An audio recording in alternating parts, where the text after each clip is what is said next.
Hello everyone, कैसे हो guys आप सभी। आशा करती हूँ सभी अच्छे होंगे, स्वस्थ होंगे। एक बार फिर से आज ये हमारी रिवीजन क्लास रहेगी और इस एक क्लास में मैं आपको सारे कॉन्टिनेंट और उसके साथ साथ मैं आपको सोलर सिस्टम के बारे में भी डिटेल से पढ़ा दूंगी। ठीक है, तो ये वीडियो थोड़ी रिवीजन क्लास है तो हम फास्ट मोड पर करेंगे क्योंकि आपका एग्ज़ाम अब नज़दीक है। इससे पहले मैं आपको ज्योग्राफी ऑफ इंडिया कंप्लीट करवा चुकी हूँ और उसके साथ साथ और हमने क्या कंप्लीट किया है भाई, आपकी जो जनरल ज्योग्राफी है, यानी मैंने आपको ये वायुदाब, तापमान, पौने, ये सब कुछ भी रिवीजन क्लास में कराए हैं। तो इससे पहले 2 रिवीजन क्लास मेरे चैनल पर डल चुकी हैं। जिन भी स्टूडेंट्स ने नहीं देखी उन्हें भी देख लें। आज की क्लास में मैं आपको सारे कॉन्टिनेंट कराऊंगी, तो साथ में बताती भी रहूँगी क्वेश्चन कहाँ से आते हैं। तो चलिए इसी के साथ आप सभी का स्वागत है मेरे YouTube channel study with Deepa Saini में। तो आज की वीडियो स्टार्ट करते हैं। क्षेत्रफल के अनुसार महाद्वीपों का क्रम। देखो, एशिया सबसे बड़ा कॉन्टिनेंट है, फिर सेकंड नंबर पर Africa, north America, south America, Antarctica, Europe और ऑस्ट्रेलिया। आपको ये रैंकिंग लर्न रखनी होगी। पीजीटी और टीजीटी दोनों ही स्टूडेंट्स के लिए ये वीडियो हेल्पफुल रहेगी भाई। ठीक है, डिटेल में है तो टीजीटी के लिए भी और पीजीटी के लिए भी। तो आपको ये क्रम याद रखना होगा, एग्जाम में ये पूछा जाता है। पॉपुलेशन में बात करें तो भाई पॉपुलेशन में एशिया होता है 60%, अफ्रीका 17 और यूरोप 9.94, उत्तरी अमेरिका 8%, दक्षिण अमेरिका 5.68 और ओशिनिया यानी 0.54 और अंटार्कटिका में सबसे कम पॉपुलेशन होती है। हमारी पृथ्वी पर 7 ही महाद्वीप हैं और महासागर कितने हैं? 4 हैं। प्रशांत महासागर सबसे बड़ा और सबसे गहरा, अंध और अटलांटिक महासागर, तीसरे पे हिंद और इंडियन ओशियन और चौथे पर आता है आपका आर्कटिक सबसे छोटा। ये फर्स्ट पेज आपको एक और वीडियो में बिल्कुल सेम लगेगा, तो कंफ्यूज मत होना। आगे आपके कॉन्टिनेंट ही स्टार्ट होते हैं डिटेल में। तो कॉन्टिनेंट 1 नॉर्थ अमेरिका हम सबसे पहले डिटेल में पढ़ेंगे। ये देखो, आपको जो डायग्राम दिख रहा है ये आपका मैप है नॉर्थ अमेरिका का। इसमें यहाँ पर आता है रशिया, रूस। ये आपका पूरा का पूरा नॉर्थ अमेरिका है, यहाँ से स्टार्ट होकर और यहाँ तक साउथ तक। ठीक है, अब यहाँ पर ध्यान से देखोगे आप, ये आपका ग्रीनलैंड आइलैंड है। ग्रीनलैंड आइलैंड और नॉर्थ उत्तरी अमेरिका के बीच डेविस स्ट्रेट है। ये क्वेश्चन भी आता है एग्जाम में। बेरिंग जल संधि आपके एशिया और उत्तरी अमेरिका के बीच है या अलास्का के बीच है। अलास्का पार्ट ऑफ यूएसए है। ठीक है, कनाडा, यूएसए और मैक्सिको 3 आते हैं। ये कैलिफोर्निया की खाड़ी, रॉकी माउंटेन उत्तरी अमेरिका का प्रमुख पर्वत और भाई ये 49 डिग्री नॉर्थ अक्षांश, ये आपके कनाडा और यूएसए के बीच क्या है? लैटिट्यूड लाइंस है। ये आपका हवाई द्वीप जो कि प्रशांत महासागर में पड़ता है। ठीक है, यहाँ से आती है Saint Lawrence river, Grand Bank है ये आपकी सबसे बड़ा मछली पालन एरिया। वेस्ट इंडीज़ है जिसे कैरेबियन आइलैंड भी कहते हैं और यहाँ से जाती है कर्क रेखा। तो इस मैप को स्टडी कर लिया। न्यूयॉर्क यहाँ पर पड़ता है आपका। तो अमेरिका की खोज आपको पता होनी चाहिए। नई दुनिया का देश 1492 में अमेरिकी बेसब्रोकी ने इसकी खोज की थी। इसमें अमेरिका में सबसे बड़ी कंट्री है कनाडा और सबसे छोटी कंट्री है भाई सेंट किट्स या नेविस। ठीक है, ये आपका पड़ता है नॉर्दर्न वेस्टर्न हेमिस्फीयर में। टोटल अमेरिका में हम बात करें तो भाई आपके 50 स्टेट हैं और अलास्का भी आपके यूएसए का ही पार्ट है। उसके अलावा आपकी कनाडा और मैक्सिको कंट्री भी पड़ती हैं। लैंड एरिया वर्ल्ड का 16.5% और पॉपुलेशन वर्ल्ड की 7.7%। पनामा जल संधि नॉर्थ अमेरिका और साउथ अमेरिका दोनों के बीच में। डेविस, मैंने अभी भी बताया, अमेरिका प्लस इंग्लैंड के बीच में है डेविस संधि। और उसी तरीके से ग्रीनलैंड और यूरोप का मैं बात जब भी पढ़ाऊंगी। Bering Strait Asia plus North America, ये ना वर्ल्ड की सबसे शांत रेखा मानी जाती है। कनाडा और यूएसए के बीच है क्योंकि इसमें कभी भी जैसे डिस्प्यूट होते रहते हैं ना, इंडिया प्लस पाकिस्तान, उस तरीके के डिस्प्यूट इसमें नहीं होते। वेस्ट इंडीज़ बात करें तो दक्षिण भाग में अनेक द्वीपों का समूह मिलता है जिसे वेस्ट इंडीज़ कहते हैं। रॉकी माउंटेन प्रमुख नवीन वलित पर्वत है। हाईएस्ट पीक ऑफ रॉकी की बात करें तो वो है आपकी Mount Elbert. Alaska highest peak of North America है। अलास्का माउंट मैकेले और देनाली, ये आपके अलास्का की हाईएस्ट पीक है। Alaska, Rocky, Sierra Nevada, Sierra Madre, ये सारे प्रमुख पर्वत आपके यहीं पर आते हैं।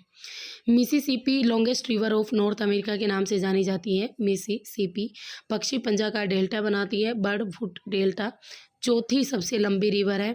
गल्फ ऑफ मैक्सिको में ये विलीन हो जाती है और इसकी सहायक नदियाँ कौन कौन से आती है? मिसूरी और ओहायो, ये इसी की है। सेंट लॉरेंस नदी ये उत्तरी अमेरिका की सबसे व्यस्त नदी है। इससे क्वेश्चन आता है भाई। ग्रेट लेक अटलांटिक ओशन में गिरती है सेंट लॉरेंस नदी। फिर आती है मैकेंजी नदी, ये भी कनाडा की सबसे लंबी नदी है। मैकेंजी नदी आर्कटिक महासागर में ऊपर जाके गिर जाती है। कोलोराडो रिवर ग्रैंड कैनियन बनाती है हूवर डैम में। ग्रेट लेक्स, ये ग्रेट लेक्स के नाम याद रखना, ईरी, ओंटारियो, मिशिगन, ट्यूगन, ठीक है, और आपकी सुपीरियर, ये 5 झीलें हैं। और ये विश्व की सबसे बड़ी ताज़े पानी की झील कौन सी है भाई? सुपीरियर। ये क्वेश्चन एग्जाम में आ चुका है। नियाग्रा वाटरफॉल, ये कनाडा और यूएसए की बाउंड्री पर है, नियाग्रा नदी पर। येलोस्टोन वाटरफॉल और योसेमाइट आपका जलप्रपात भी वहाँ पर है। लार्जेस्ट आइलैंड की बात करें तो विश्व में ग्रीनलैंड आपका लार्जेस्ट है, ग्रीनलैंड। सेकंड नंबर पर हम देखें तो न्यू गिनी, और थर्ड नंबर पर आता है आपका बोर्नियो। डेथ वैली यानी मृत घाटी 286 फीट और 86 मीटर गहरी है। गर्मियों में यहाँ पर टेम्परेचर 55 से 56 डिग्री सेल्सियस तक पहुँच जाता है। अमेरिका के दक्षिण वेस्ट में पड़ता है आपका डेथ वैली। खाड़िया यानी bay, gulf of Mexico largest gulf मानी जाती है, ठीक है, gulf of Mexico largest gulf है इसकी। और अलास्का नॉर्दर्न ईस्ट में पड़ती है। ये तुम छोड़ो, यहाँ से तुम्हारे क्वेश्चन नहीं आते। क्वेश्चन नहीं आता तुम्हारा यहाँ से। ये मोस्ट इंपॉर्टेंट हरिकेन और टोर्नेडो।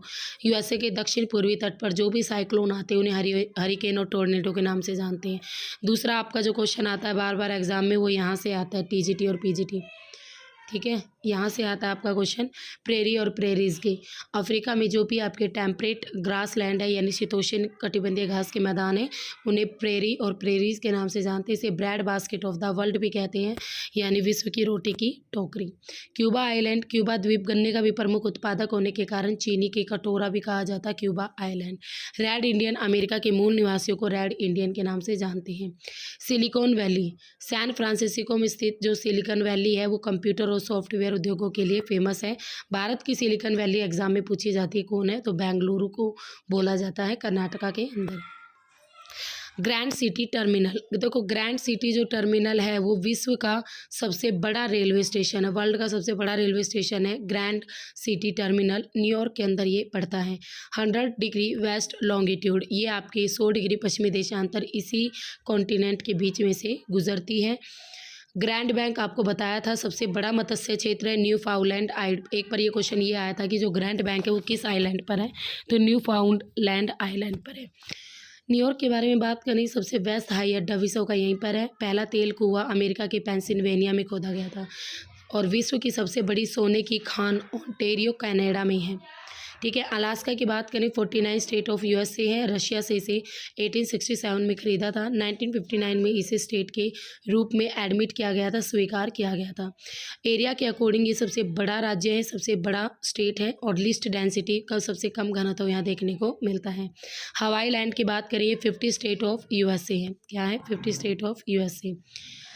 रेल मार्ग का मुख्य केंद्र क्या है? शिकागो है। और संसार का सबसे बड़ा जंक्शन है रेल मार्ग, सबसे बड़ा टर्मिनल जंक्शन माना जाता है रेल मार्ग।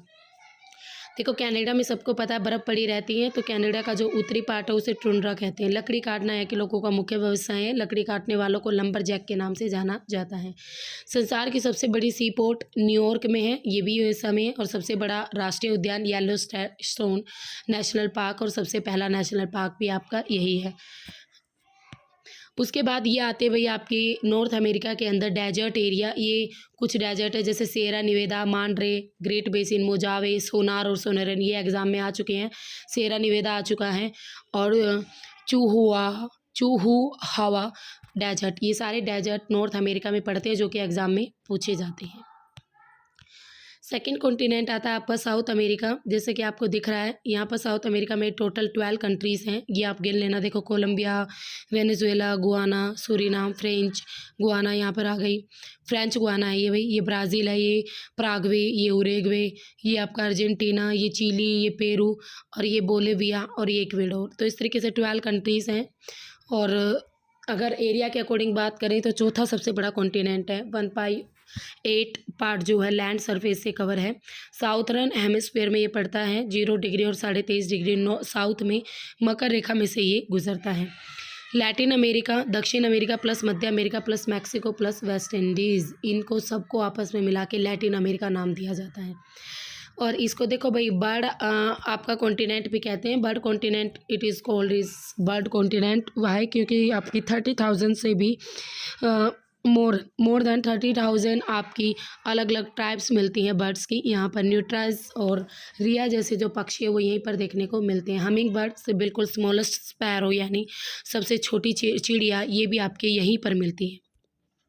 इसके ईस्ट में पड़ता है आपका अंध महासागर, ठीक है। वेस्ट में पड़ता है प्रशांत महासागर। ये साउथ अमेरिका आपका, ये मध्य अमेरिका है। और ये आपकी एंडीज माउंटेन है जो कि प्रमुख पर्वत है यहाँ का। और वर्ल्ड की सबसे लंबी माउंटेन रेंज है ये 7,000 किलोमीटर।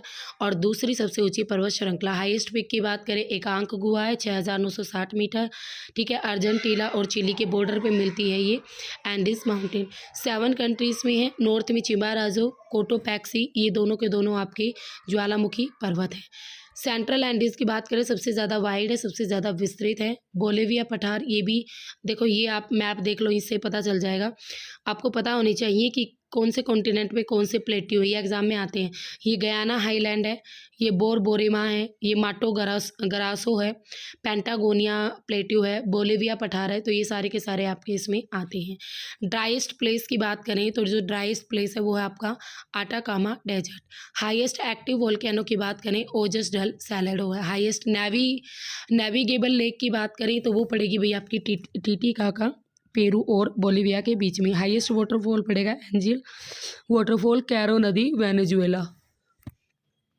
सेलवास की बात करें, अमेजन नदी के आसपास आपके घने जंगल देखने को मिलते हैं जिसे कहते हैं सदाबहार one. Land locked country, Bolivia और पराग्वे दोनों की दोनों लैंड लॉक्ड है, मीन्स चारों ओर से लैंड ने कवर की है। ये आपके समुद्र वाले पार्ट को, सी वाले पार्ट को टच नहीं करती। अमेजन नदी सेंट्रल एंडीज से निकलती है। अमेजन नदी फर्स्ट लार्जेस्ट और second longest river in the world वो रहेगी आपकी अमेजन नदी। 1000 के करीब सहायक नदी है, भूमध्य रेखा के आसपास है अमेजन नदी। बारिश के दिनों में ये बहुत ज़्यादा चौड़ी हो जाती है और बहुत ज़्यादा इसमें पानी भर जाता है। तो देखो, ये आपकी अमेजन नदी है, ये ओरिनिको नदी है, ये पराग्वे और बर्मीजी नदी है। ओरिनिको नदी और कैरे नदी, इस नदी के बेसिन में उष्णकटिबंधीय घास को लानोस कहते हैं। ये क्वेश्चन आता है एग्जाम में। ओरिनिको जो नदी है इसके उसके बाद नेक्स्ट आती है आपकी बर्मेजी नदी। मकर रेखा को 2 बार काटती है ये रिवर साउथ अमेरिका के अंदर। प्राणा नदी ये भी पड़ती है। आपको बस रिवर के नाम याद कर लेना, टीजीटी स्टूडेंट्स, आपका इनफ हो जाएगा। साओ फ्रांसिस्को नदी ये भी आपके साउथ अमेरिका में है। ट्रॉपिकल ग्रासलैंड की बात करें तो भाई ये ग्रासलैंड आपको अच्छी तरीके से याद करना है, ये एग्जाम में आते हैं। देखो, ये आपकी ओर्निको नदी है, ओर्निको के नॉर्थ में यानी यहाँ पर वेनेजुएला में लानोस घास के मैदान है। अमेजन नदी के आसपास वाले घने जंगलों में सेलवास घास के मैदान मिलते हैं, ठीक है। और ये इन जंगलों के साउथ में आपके कैंपोस घास के मैदान है। और फिर आपके सिराडो ब्राज़ील में, काटिंगा उत्तर पूर्वी ब्राज़ील में, ग्रान चिको उत्तरी अर्जेंटीना और पराग्वे के अंदर जो आते हैं घास के मैदान उनको बोलते हैं कैंपोस। आपके साउथ वाले उष्णकटिबंधीय घास के मैदान, ये कैंपोस एग्जाम में पूछे जाते हैं। सेलवास के साउथ में ब्राज़ील के मध्यवर्ती पार्ट में उष्णकटिबंधीय घास के मैदान है कैंपोस। फिर ये तो देखो उष्णकटिबंधीय यानी गर्म में ट्रॉपिकल वाले, ये टेम्परेट आपके ग्रासलैंड भी मिलते हैं जिन्हें यहाँ पंपास कहते हैं और इसे अर्जेंटीना का हृदय भी कहते हैं। फसेंडा, ब्राज़ील में कहवा उत्पादन बहुत ज़्यादा है। यहाँ पर कहवा के बड़े बड़े बागानों को फजेंडा के नाम से जाना जाता है। सैंटोस बंदरगाह, ये कॉफ़ी पोर्ट है यहीं की। चिली, ये क्वेश्चन आता है, copper capital of world Chile है। और यहाँ की जो बंदरगाह है एडिफगास्टा, यहाँ से चिली का काफ़ी एक्सपोर्ट होता है तो इसलिए इसे कॉपर पोर्ट भी कहते हैं। चिली का नहीं, उसका कॉपर का एक्सपोर्ट होता है। कोटोपैक्सी, इससे भी क्वेश्चन आता है, ये इक्वेडोर में पड़ता है, ज्वालामुखी माउंटेन है, ठीक है। ये याद रखना, इक्वेडोर कंट्री में। ये सीधा क्वेश्चन आता है कि कोटोपैक्सी किस कंट्री में है, इक्वेडोर कंट्री में है। पेंटागोनिया डेजर्ट, ये आपके दक्षिणी अर्जेंटीना में पड़ता है और बिल्कुल रेन शैडो एरिया आता है एंडीज माउंटेन का। विश्व का 8वां बड़ा ये डेजर्ट है, मरुस्थल है। लार्जर डेजर्ट इन अर्जेंटीना, यानी अर्जेंटीना का सबसे बड़ा डेजर्ट मरुस्थल माना जाता है। Atacama desert non polar desert है, चिली कोस्ट रेंज और एंडीज के बीच में है। उत्तरी चिली और दक्षिणी पेरू तक ये आपका आटाकामा डेजर्ट आता है। आटाकामा डेजर्ट ये ड्राइएस्ट नॉन पोलर डेजर्ट है, ठीक है, याद रखना इसको, आटाकामा डेजर्ट। तो आपके देखो मेनली आपके ये दोनों डेजर्ट पैंटागोनिया अटाकामा दोनों साउथ अमेरिका में हैं। उसके बाद टिटिकाला लेक ताज़ी पानी की लेक है, हाईएस्ट हाइट पर है ये लेक साउथ अमेरिका में, बोलिविया और पेरू की बाउंड्री पर पड़ती है। उसके बाद आपको पढ़ना है ये विश्व का सबसे बड़ा वेटलैंड कौन सा है भाई, तो ये है पैंटानल मार्सेस, ये भी साउथ अमेरिका में है वेटलैंड विश्व का सबसे बड़ा। ब्राज़ील, बोलिविया और पराग्वे एरिया में इसका सबसे ज़्यादा एरिया कवर होता है। सेलवास की बात करें तो दक्षिण अमेरिका में ये मैंने आपको पढ़ा दी, उष्णकटिबंधीय वन पाए जाते हैं जिन्हें सेलवास कहते हैं। इनमें सिनकोना और चिकिल वृक्ष सबसे ज़्यादा देखने को मिलते हैं। सिनकोना की छाल से मलेरिया रोधक दवा कुनेन बनाई जाती है और चिकिल से च्युइंगम बनाई जाती है। ठीक है, अब ये क्वेश्चन आता है एग्जाम में, कहवा उत्पादक देश नंबर 1 पर आता है भाई ब्राज़ील। ब्राज़ील की जो सैंटोस सी पोर्ट है इसे कॉफ़ी पोर्ट भी कहते हैं क्योंकि एक्सपोर्ट किया जाता है कॉफ़ी का यहाँ maximum. Second Colombia, third is Ecuador. जल संधि की बात करें तो आपके North America plus South America Panama नहर, प्रशांत महासागर प्लस अटलांटिक पनामा नहर, प्रशांत प्लस अटलांटिक मैगलन जल संधि, South America plus Antarctica Drake Passage. Africa continent third आता है हमारा अफ्रीका।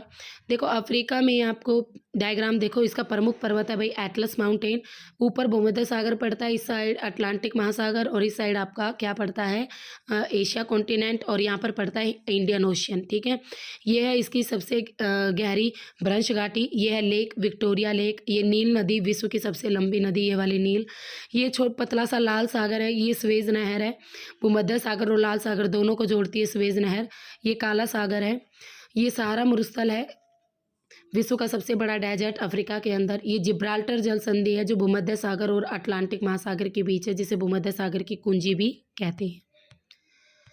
ठीक है, तो यहाँ पर आपका सेकंड लार्जेस्ट कॉन्टिनेंट है, दूसरा सबसे बड़ा कॉन्टिनेंट है ये। कर्क रेखा और भूमध्य रेखा, मकर रेखा तीनों रेखा इस आइलैंड से गुजरती है।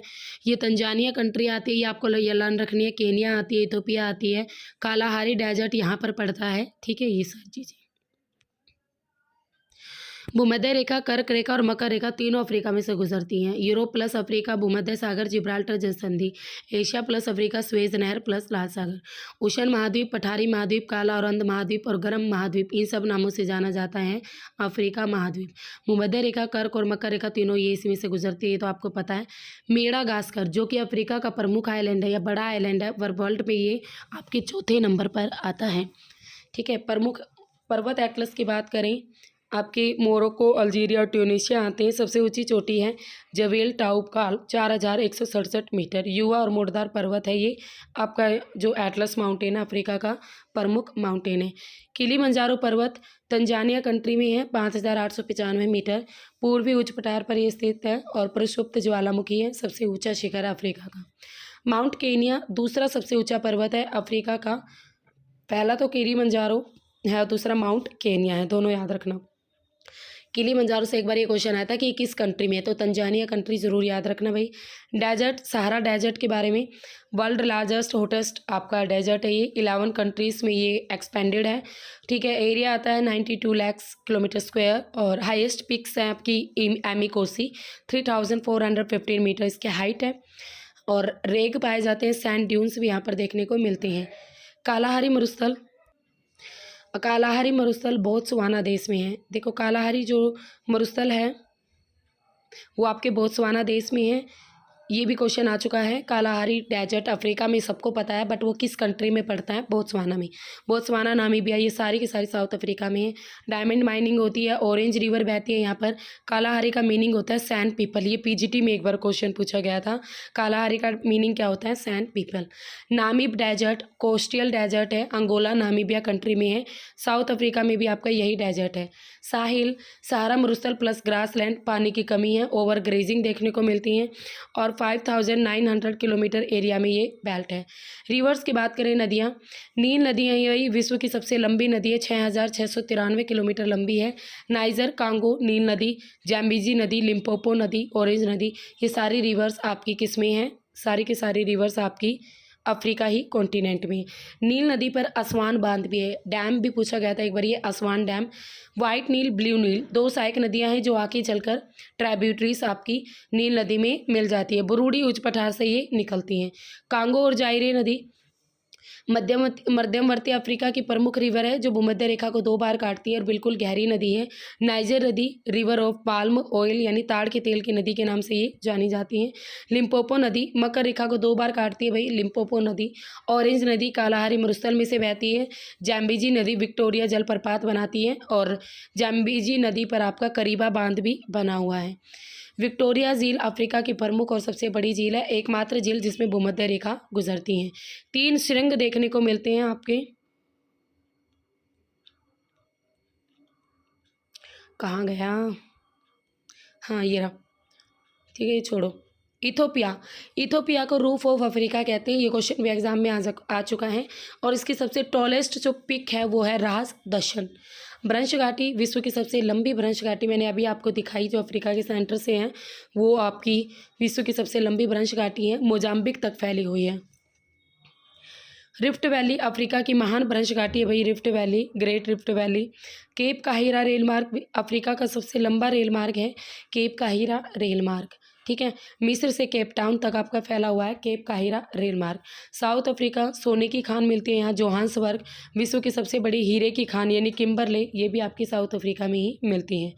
अफ्रीकी जनजातियों की बात करें, कालाहारी डेजर्ट में बुशमैन, कांगो बेसिन के पिग्मी, सहारा के बद्दू और पूर्वी अफ्रीका में मसाई, ये जनजातियाँ आपके एग्जाम में आती हैं।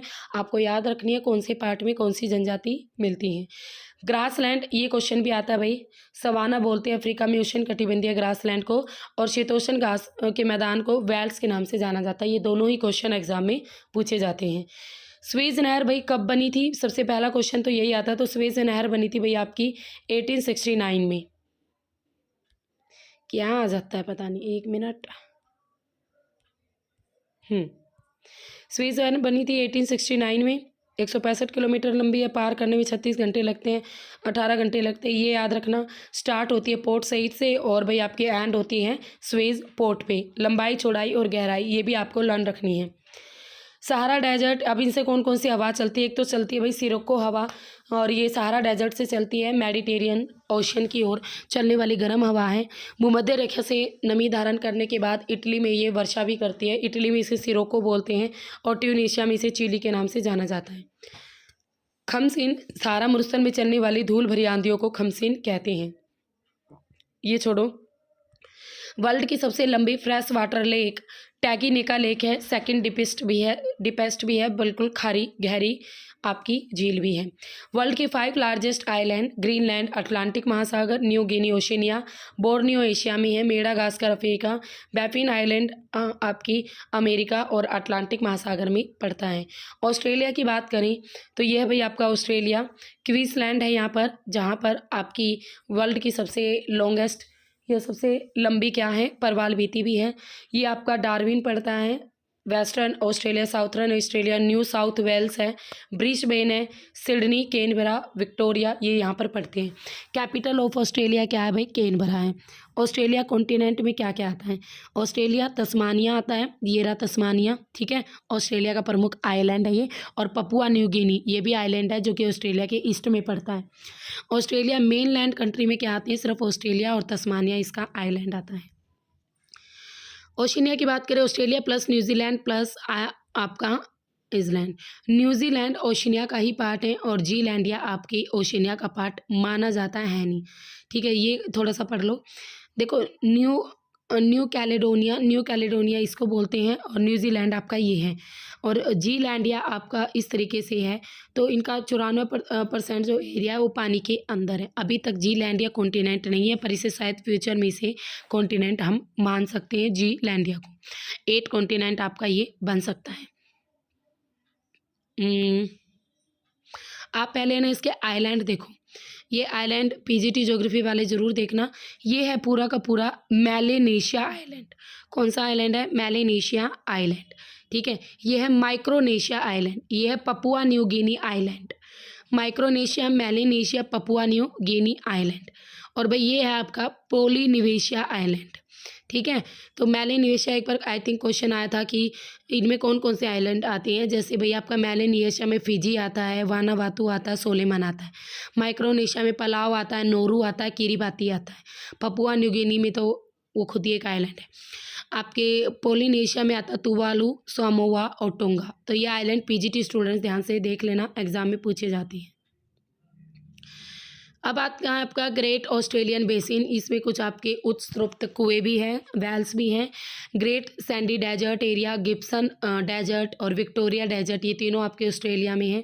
कालगुरली कुलगाड़ी, ये गोल्ड माइंस हैं, सोने की खानें हैं। ट्रांस महाद्वीपीय रेल मार्ग इस तरीके से हैं। आयर लेक ये आपकी यहाँ पर पड़ती हैं। और भाई ये है आपका ग्रेट डिवाइनिंग रेंज जो कि ऑस्ट्रेलिया के ईस्ट में पड़ता है। ऑस्ट्रेलिया के पास आपके 4 ग्रुप आइलैंड है। ऑस्ट्रेलिया प्लस न्यूजीलैंड ऑस्ट्रेलेशिया बोलते हैं। Second Melanesia, Papua New Guinea plus Solomon plus Vanuatu plus Fiji. Micronesia त्रिभुजाकार यानी ट्रायंगल शेप में है, Tuvalu plus Samoa plus Tonga plus Hawaii. और पोलिनेशिया ये सबसे बड़ा है। ठीक है। ऑस्ट्रेलिया को निम्न भागों में जाना जाता है। ऑस्ट्रेलिया को देखो क्या क्या बोलते हैं, ये आपको याद रखना, ये एग्जाम में आते हैं यहाँ से question. Land of kangaroo, land of golden fishes, सुनहरे रेशे के कारण, मेरिनो भेड़ के कारण, शिप के कारण। देशीय महाद्वीप कहते हैं, न्यू कॉन्टिनेंट के नाम से जाना जाता है। प्यासी भूमि का देश कहते हैं, महान समतल मैदानों की भूमि भी कहते हैं, और लैंड ऑफ गोल्डन फिशेस के नाम से भी जाना जाता है ऑस्ट्रेलिया। खोजकर्ता कौन थे भाई? जेम्स कुक थे, 1770 में की थी। 90% जो पॉपुलेशन है ब्रिटिश मूल की है, पूरी तरीके से ये आपका दक्षिण गोलार्ध में है। और मकर रेखा ऑस्ट्रेलिया के सेंटर से गुजरती है, ये भी याद रखोगे आप, ये भी क्वेश्चन आता है। अब ये क्वेश्चन आता है आपका ग्रेट डिवाइनिंग रेंज से। ये ऑस्ट्रेलिया का प्रमुख पर्वत है, न्यू वलित पर्वत है, और इसकी ये हाईएस्ट पीक है कोस्यू सकू, ये आप याद रखोगे। ठीक है। ग्रेट बैरियर रीफ के बारे में याद रख लेना भाई, नॉर्थ ईस्ट में है। सबसे लंबी प्रवाल बीती मुंगे की चट्टान है, 1900 किलोमीटर लंबी है, क्वींसलैंड तट पर है। डेजर्ट एरिया की बात करें तो भाई आपका ग्रेट विक्टोरिया डेजर्ट है, अफ्रीका का सबसे बड़ा डेजर्ट। उत्तर में आपका नॉर्थ में आता है Great Sandy desert, and south में गिब्सन डेजर्ट आता है, याद रखना। मरे डार्लिंग रिवर, ये ऑस्ट्रेलिया की फेमस रिवर है, फेमस रिवर्स ऑफ ऑस्ट्रेलिया। सबसे लॉन्गेस्ट एंड आप ये कह सकते हो फेमस रिवर है ऑस्ट्रेलिया की। आसपास की जो उपजाऊ भूमि है उसको रवेरीना के नाम से जाना जाता है ऑस्ट्रेलिया के अंदर। ग्रेट ऑस्ट्रियन बेसिन, पाताल तोड़ कुएं, उत्सृप्त कुएं, ऑस्ट्रेलिया के मध्यवर्ती भाग में ऑस्ट्रियन वेल्स पाए जाते हैं। आयर झील को भाई डेड्स हार्ट ऑफ ऑस्ट्रेलिया के नाम से भी जाना जाता है। ऑस्ट्रेलिया के खारे पानी की झील है, समुद्री सतह से भी अधिक खारी है। ट्रांस कॉन्टिनेंटल रेलवे ऑस्ट्रेलिया का सबसे लंबा रेल मार्ग है, पर्थ से सिडनी तक ट्रांस कॉन्टिनेंट रेल मार्ग ही है, आपका रेलवे ही है। डाउन्स ऑस्ट्रेलिया में सब ट्रॉपिकल ग्रास लैंड है, शीतोष्ण घास के मैदान है। डाउन्स में कहीं कहीं आपके यूकेलिप्टिस के वृक्ष भी मिलते हैं, जिन्हें ऑस्ट्रेलिया की पाक भूमि भी कहते हैं। सिडनी की बात करें तो सबसे बड़ा नगर और सबसे बड़ी बंदरगाह है, नोन एज वूल पोर्ट। ऊन निर्यातक विश्व में सबसे बड़ा नगर, ये सबसे बड़ी बंदरगाह माना जाता है सिडनी। कालगुरली और कुलगाड़ी खनिज पदार्थों के प्रसिद्ध और प्रमुख जो गोल्ड माइंस है वही आपकी कालगुरली और कुलगाड़ी। ऑस्ट्रेलिया का जो मैक्सिमम पार्ट है ना वो आपकी शुष्क जलवायु का है। तस्मानिया आइलैंड पर आपकी पछुआ पवनों के कारण पूरे साल यहाँ पर वर्षा होती है, भूमध्य रेखीय जलवायु देखने को मिलती है। जनसंख्या घनत्व तो यहाँ पर है भाई आपका 3 व्यक्ति प्रति वर्ग किलोमीटर, बहुत ही कम जनसंख्या घनत्व देखने को मिलता है। हंटर घाटी कोयले उत्पादन के लिए प्रसिद्ध है। मेरिनो भेड़ ऑस्ट्रेलिया में सर्वाधिक यही भेड़ मिलती है, बढ़िया क्वालिटी की ऊन प्राप्त होती है। भेड़ पालन केंद्रों पर जो काम करते हैं उसे जेकारू कहते हैं। ठीक है। ऑस्ट्रेलिया पृथ्वी का सबसे छोटा आइलैंड है। ऑस्ट्रेलिया में जब आपका न्यू गिनी द्वीप मिलता है तो टेरेंस जल संधि होती है, बट ये याद रख लेना, ये एग्जाम में आता है। ऑस्ट्रेलिया प्लस न्यूजीलैंड, बीच में आपका तस्मान सागर आता है, और ऑस्ट्रेलिया में और तस्मानिया जो इसका फेमस आइलैंड है, इन दोनों के बीच में बोस जल संधि आती है। ठीक है, ध्यान रखना। नेक्स्ट आता है न्यूजीलैंड। न्यूजीलैंड आपका कोई कॉन्टिनेंट नहीं है, बट ऑस्ट्रेलिया के साथ में ही है, आप सबको पता है, लंबाई में क्रेज है सबको न्यूजीलैंड ऑस्ट्रेलिया जाने का। तो यह ऑस्ट्रेलिया, तस्मान सी, ये आपका दक्षिणी आल्प्स, वेलिंगटन, न्यूजीलैंड और साउथ पैसिफिक ओशन। ऑस्ट्रेलिया से आपकी 2000 किलोमीटर की दूरी पर साउथ और ईस्ट में पड़ता है न्यूजीलैंड। 2 द्वीपों के देश को दक्षिण का ब्रिटेन भी कहते हैं। देखो प्रमुख पर्वत याद कर लेना, दक्षिणी आल्प्स इसका प्रमुख पर्वत है और इसकी हाईएस्ट पिक कुक शिखर है। हर एक कॉन्टिनेंट का जो फेमस माउंटेन है ना वो आपको लर्न होना चाहिए फिंगर पे, ये एग्जाम में आता है। ठीक है। न्यूजीलैंड और दक्षिणी द्वीप कुक जल संधि द्वारा जुड़े हुए हैं। यहाँ पर ये क्वेश्चन एग्जाम में आ चुका है। न्यूजीलैंड द्वीप के जो आइलैंड है उसके कोस्टल एरिया को कैंटरबरी के नाम से जाना जाता है।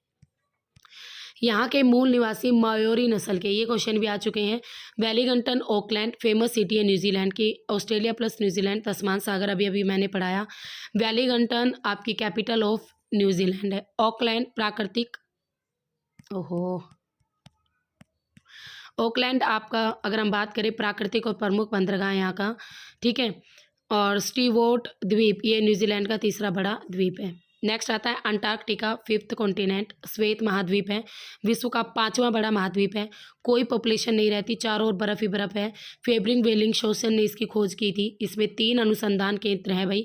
एक मैत्री वर्क जारी है आज भी इस पर। दक्षिण गंगोत्री नष्ट हो चुका है, यह 18 मार्च 2012 में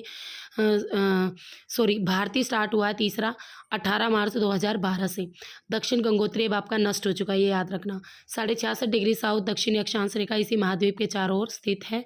साउथ पोल भी आपका इसी महाद्वीप में है और इसके चारों ओर जो आपका ओशियन है उसे साउदर्न ओशियन बोलते हैं। 60 डिग्री साउथ लैटिट्यूड के बाद अंटार्कटिका के चारों ओर ओशियन है आपके। कौन कौन से ओशियन है? अटलांटिक, प्रशांत और Indian Ocean. Antarctica plus South America Drake Passage के द्वारा दोनों एक दूसरे से अलग है। वेडल सी, रोज सी, और ये दोनों सी इंपॉर्टेंट है। और रोज सी पर आपका मैकमर्डो स्टेशन भी है और ये दोनों सी आपके एग्जाम में पूछ चुकी हैं। एग्जामिनर सीधा पूछा था, आई थिंक वेडल सी आया था, वेडल सी आया था, रोज सी, दोनों इंपॉर्टेंट है ये अंटार्कटिका के सी। तो भाई आपको थोड़ा ओजोन होल के बारे में बता दूं। अंटार्कटिका महाद्वीप पर ही आपका ओजोन होल है, छिद्र है। डिप्सन यूनिट के द्वारा इसे मेज़र किया जाता है। इस होल से अल्ट्रावायलेट जो रेज है वो पृथ्वी पर पहुंचकर कैंसर रोगों को बढ़ावा देती है। 16 सितंबर 1987 को मॉन्ट्रियल में समझौता हुआ था जिसमें CFC और क्लोरोफ्लोरोकार्बन और पूरी तरीके से इसे बैन कर दिया गया था। इसलिए हम 16 सितंबर को विश्व ओजोन दिवस भी मनाते हैं। ओजोन लेयर को सबसे अधिक प्रभावित CFC करती है, क्लोरोफ्लोरोकार्बन करती है। 1989 में इसे पूरी तरीके से क्या कर दिया गया? बैन कर दिया गया। सितंबर में इस होल का साइज और भी बढ़ जाता है क्योंकि गर्मी चल रही होती है। हाईएस्ट पीक ऑफ अंटार्कटिका, ये भी एग्जाम में क्वेश्चन आ चुका है, विल्सन मासिव, ये याद रखना, ठीक है। प्रमुख पर्वत है एलिसबर्थ, ये भी क्वेश्चन आ चुका है। गहरी खाई है वही अंटार्कटिका की साउथ सैंडविच ट्रेंच, ठीक है, साउथ सैंडविच ट्रेंच। नेक्स्ट आता है यूरोप। ये है आपका भाई यूरोप। आर्कटिक महासागर है नॉर्थ में, वेस्ट में पड़ता है अंध और अटलांटिक महासागर, और साउथ में पड़ता है भूमध्य सागर और आपका ये ब्लैक सी है। इस तरीके से यहाँ पर आपका नॉर्थ सी है, यहाँ पर बाल्टिक सी है, यहाँ पर ये है आपके आयरलैंड, ये Spain, France, Germany, Poland, Norway, Sweden, Finland, Ukraine, Black Sea, इस तरीके से सारी चीज़ें पड़ती हैं। लोकेशन उत्तरी गोलार्ध में मोस्टली ईस्टर्न गोलार्ध आता है। टोटल कंट्री 51 है। लार्ज कंट्री रशिया है 39%। स्मॉल कंट्री है Vatican city. Second smallest continent माना जाता है ये। समुद्री तटीय सीमा भी यहाँ की सबसे लंबी है। प्रायद्वीपों का प्रायद्वीप भी कहते हैं। 6 मेजर प्रायद्वीप यहाँ पर आते हैं। उत्तरी प्रायद्वीप स्कैंडिनेविया और जूटलैंड, दक्षिणी प्रायद्वीप आइबेरियन, इटालियन, बाल्कन, कैरिबियन प्रायद्वीप आते हैं, ठीक है। यहाँ पर आपका देखो बाल्कन आता है, एक तो द्वीप और एक आप प्रायद्वीप, पेनिनसुला है ये। तीन ओर से वाटर के द्वारा ये अटैच है ना, तो इस तरीके से जो भी लैंड तीन ओर से वाटर के द्वारा घिरी होती है उसे हम बोलते हैं पेनिनसुला। तो Italian Balkan peninsula, Iberian peninsula यानी प्रायद्वीप, जूटलैंड प्रायद्वीप, स्कैंडिनेवियन प्रायद्वीप, तो ये सारे कैरिबियन प्रायद्वीप, ये सारे प्रायद्वीप यहाँ पर आते हैं। आपको लर्न रखना इसका प्रमुख पर्वत 8 कंट्रीज़ में है। आल्पस पर्वत है, ठीक है, और हाईएस्ट माउंट बैलेक है इसकी सबसे ऊंची चोटी। पैरेनीज इसके हाईएस्ट पिक है एनीटो, और फ्रांस और स्पेन के बीच में, इतना याद रख लेना। अल्पाइन माउंटेन ये इटली के बीचों बीच है और इटालियन प्रायद्वीप में है। क्रोनोग्रैंड है इसकी हाईएस्ट पिक है। बाल्कन माउंटेन भी आपका यूरोप के अंदर ही है। अदर माउंटेन्स में बात करें तो एक काकेसस माउंटेन, ये इंपॉर्टेंट है, यूरोप और एशिया के बीच बाउंड्री बनाता है। Highest peak of Europe mount Elbrus, ये काकेसस माउंटेन की ही है।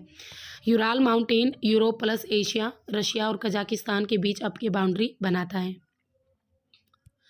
तो यहाँ पर आपका देखो वाइट सी आता है, Black Sea, Balkan, Alps mountain, Pyrenees, Baltic Sea, Norwegian Sea और North Sea, Caspian Sea, Ural पर्वत और काकेसस माउंटेन के नाम से इसे जाना जाता है।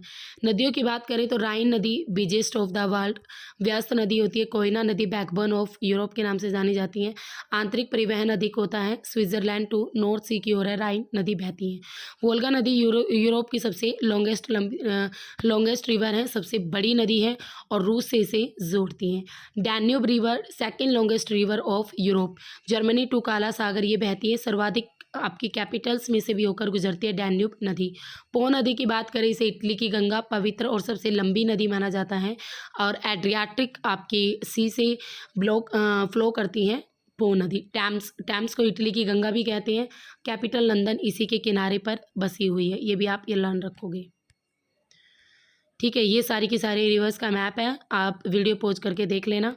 स्ट्रेट जल संधि अब यानी कौन सी जल संधि कहाँ पर है, तो एक तो आपके लिए ये इंपॉर्टेंट है जिब्राल्टर जल संधि, जो कि स्पेन या मोरक्को कंट्री की पूछे तो स्पेन और मोरक्को की, कॉन्टिनेंट की पूछे तो भाई यूरोप और अफ्रीका, और महासागर की पूछे सागरों की तो भूमध्य सागर प्लस अटलांटिक ओशियन। भूमध्य सागर की कुंजी के नाम से भी इसे जाना जाता है। Bosporus straight Asia plus Europe के बीच में और तुर्की को 2 बराबर भागों में बांटती है बोस्पोरस स्ट्रेट, इसे इस्तांबुल स्ट्रेट भी कहते हैं। कर्च स्ट्रेट काला सागर प्लस ओजो सागर के बीच में, इंग्लिश चैनल एग्जाम में आता है। फ्रांस और यूके के बीच में, यूनाइटेड किंगडम के बीच इंग्लिश चैनल। कील नहर आती है भाई 99 किलोमीटर लंबी है, उत्तरी सागर और बाल्टिक सागर को आपस में जोड़ती हैं। ये गल्फ नहीं पूछी जाती। बाल्टिक देश में याद रखना एस्तोनिया, लिथुआनिया और लातविया, ये तीनों जो कंट्रीज हैं इनको एक साथ जोड़कर बोला जाता है बाल्टिक देश। जूटलैंड प्रायद्वीप पर डेयरी फार्मिंग के लिए बेस्ट है, डेनमार्क है यहाँ पर। विश्व का सबसे बड़ा गौशाला भी माना जाता है डेनमार्क को। फ्रांस आत्मनिर्भर होने के कारण किसानों का देश भी कहते हैं इसको। अब ये थोड़ा देख लो। ब्रिटेन, वेल्स में जब इंग्लैंड मिल जाएगा तब ब्रिटेन बनता है। वेल्स में इंग्लैंड प्लस स्कॉटलैंड मिल जाता है, ग्रेट ब्रिटेन बन जाता है। Wales plus England plus Scotland plus Northern Ireland then be called United Kingdom. Finland glacier के 50,000 झीलें निर्मित हुई है ग्लेशियर से, तो फिनलैंड को झीलों का देश भी कहते हैं। ये पीजीटी ज्योग्राफी में क्वेश्चन आ चुका है। कैस्पियन सागर जी, ये क्वेश्चन भी आ चुका है। संसार की सबसे बड़ी खारे पानी की झील कौन सी है? कैस्पियन सागर। कमेंट बॉक्स में बताओगे आप मुझे भारत की सबसे बड़ी खारे पानी की झील कौन सी है? यूराल नदी और वोल्गा नदी किस झील में गिरती है? इसी झील में गिरती है आपकी कैस्पियन सागर झील में। बैकाल झील संसार की सबसे गहरी झील, ये भी आपकी यहीं पड़ती है। आर्कटिक विर्त 66.5 डिग्री नॉर्थ उत्तरी अक्षांश रेखा पर है। लाइकेन, काई, बोने पेड़ यहीं पर आपके उगते हैं। स्टेपिस शीतोष्ण कटिबंधीय घास के मैदानों को यहाँ स्टेपिस कहते हैं। ठीक है, यूरोप में शीतोष्ण कटिबंधीय घास के मैदानों को स्टेपिस के नाम से जाना जाता है। ठीक है, पोल्डर रिवर क्या होती है? जब कोई भी कंट्री समुद्र के एरिया यानी उसकी लहरों को पीछे करके समुद्र के बीच वाले एरिया से लैंड लेती है तो उसे डायक कहते हैं और उसे ही पोल्डर भूमि कहते हैं। अंगूर फ्रांस के शैम्पेन शहर में शैम्पेन नामक शराब बनाई जाती है। रूर क्षेत्र जर्मनी का, रूर यूरोप में कोयले का सबसे बड़ा क्षेत्र है। रूर को यूरोप का औद्योगिक हृदय भी कहते हैं। कील नहर बाल्टिक सागर प्लस उत्तरी सागर 99 किलोमीटर लंबी है और इसके बनने से डेनमार्क के किनारे 700 किलोमीटर घूमकर नहीं जाना पड़ता, जो कि पहले जाना पड़ता था। सबसे बड़ा शहर कौन सा है? रूस विशाल दूरियों का देश है। मॉस्को रूस की राजधानी यूरोप में ही पड़ती है। यूरेशिया यूरोप प्लस एशिया प्रगतिशील महाद्वीप है। प्रायद्वीपों का प्रायद्वीप यूरोप को ही कहते हैं। यहाँ की तटरेखा बहुत ज़्यादा कटी फटी है और कई बंदरगाहें भी मिलती हैं। यूरोप का ब्रिटेन कहते हैं को भाई, जो ब्रिटेन है उसको संसार का कारखाना भी कहते हैं, विश्व के व्यापार की धुरी भी कहते हैं। इंडस्ट्रियल रिवॉल्यूशन भी अधिक हुआ है यहाँ पर, औद्योगिक क्रांति भी सबसे पहले यहीं आई थी। ठीक है, चुकंदर चीनी का अच्छा स्रोत होता है। फ्रांस, जर्मनी, इटली, स्पेन और पोलैंड में आपका चुकंदर पाया जाता है। ब्लैक अर्थ यूक्रेन में घास के कारण ब्लैक मिट्टी, लोइस मिट्टी काली हो जाती है, जिसे ब्लैक अर्थ कहते हैं। डागर बैंक विश्व का ब्रिटेन का महत्वपूर्ण आपका मछली उत्पादक देश क्षेत्र है। यूक्रेन विश्व का अन्न भंडार कहते हैं। मध्य रात्रि के सूर्य का देश और फैशन नगरी के नाम से भी जाना जाता है। निम्न भूमि देश में आपके ये छोड़ो, ये इंपॉर्टेंट नहीं है। नेक्स्ट आता है आपका भाई एशिया। एशिया सबसे बड़ा कॉन्टिनेंट है। थोड़ा इसके मैप पर नज़र मारते हैं। देखो, यूराल पर्वत, रूस प्लस एशिया, कैस्पियन सागर, रूस प्लस एशिया, काला सागर, भूमध्य सागर की बाउंड्री से भी लगती है, अफ्रीका की भी लगती है, लाल सागर, स्वेज नहर, काकेशस पर्वत, अरब प्रायद्वीप, ये अरब सागर, ये दक्कन प्रायद्वीप, बंगाल, चाइना, हुआंगो नदी, येलो सी यानी ठीक है पीला सागर, और यहाँ पर आपका डियोमेड आइलैंड, ये आपके बैरन सागर के आसपास ही पड़ता है। तो इस तरीके से ये सारी चीज़ें पड़ती हैं। सबको पता पॉपुलेशन में पहली रैंकिंग है। 16% जो वर्ल्ड की पॉपुलेशन है यहीं पर है। 1/3 पार्ट एरिया कवर करती हैं। टोटल सरफेस एरिया यहाँ का 8.7% है। पॉपुलेशन डेंसिटी 100 व्यक्ति प्रति वर्ग किलोमीटर है, स्क्वायर किलोमीटर। और ये लैटिट्यूड आपका नहीं पूछा जाता, इसे छोड़ो।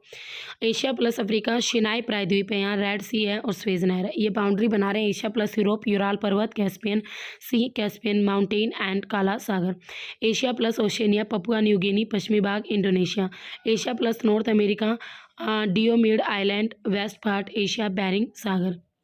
नोन एज, सभी इसे अलग अलग नामों से जाना जाता है। नोन एज आपके ऑल रिलीजन्स, या आप ये कह सकते हो मदरलैंड। भूत और भविष्य का महाद्वीप, मानव सभ्यता का पालना, विषमता और विभिन्नताओं का महाद्वीप भी इसे कहते हैं। अंगारा लैंड और गोंडवाना लैंड प्राचीन युग के जो स्थलखंड है वो एशिया पर ही स्थित है। पठार कौन कौन से भाई? क्यूलैंड, कराकोरम, हिमालय और आपका हिंदू कुश और सुलेमान, ये सारी की सारी यहीं पर पड़ती हैं। पामीर से आपकी पर्वत श्रृंखलियाँ निकलती हैं, पामीर के पठार से बीच में से, तो इसलिए इसे रूफ ऑफ द वर्ल्ड यानी विश्व की छत भी कहते हैं। ये क्वेश्चन भी एग्जाम में आता है। सबसे विस्तृत पठार है, ये भी क्वेश्चन आता है, तिब्बत का पठार। एशिया का सबसे बड़ा आइलैंड है भाई बोर्नियो यानी इंडोनेशिया। 3 प्रमुख प्रायद्वीप है, अरब प्रायद्वीप, दक्कन प्रायद्वीप और इंडो चीन प्रायद्वीप। सी ऑफ एशिया कौन कौन से हैं? तो जॉर्डन प्लस इजराइल। डेड सी पड़ता है फिलीपींस सी, फिलीपींस में मेरियाना गर्त के निकट। और उसके अलावा ये आपके सारे सी हैं, थोड़ा नज़र मार लेना, कभी एग्जाम में पूछे तो आप बता दोगे कौन से कॉन्टिनेंट में है। एशिया की प्रमुख नदी एक तो आती है भाई यांगसी नदी, वर्ल्ड की सबसे 3rd लॉन्गेस्ट नदी है, तीसरी सबसे लंबी नदी है और एशिया में नंबर 1 आता है। चीन में इसे चांग जियांग के नाम से जानते हैं। नेक्स्ट आती है हवांगो नदी, येलो रिवर के नाम से जानी जाती है, 6ठी वर्ल्ड की सबसे लंबी नदी है। सोरो ऑफ चाइना भी कहते हैं। चीनी सभ्यता का पाना था, क्रैडल ऑफ चाइनीज सिविलाइजेशन के नाम से भी जानी जाती हैं।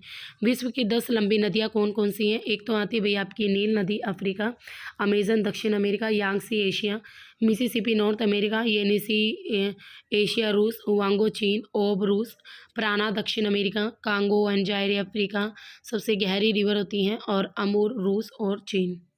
5 मेजर फिजिकल फीचर्स भी देखने को मिलते हैं। द नॉर्दर्न लोलैंड, जिसमें आपके ये वाले पार्ट आ जाते हैं, सेंट्रल साउथर्न, ये छोड़ो, ये तुम्हारे लिए नहीं है।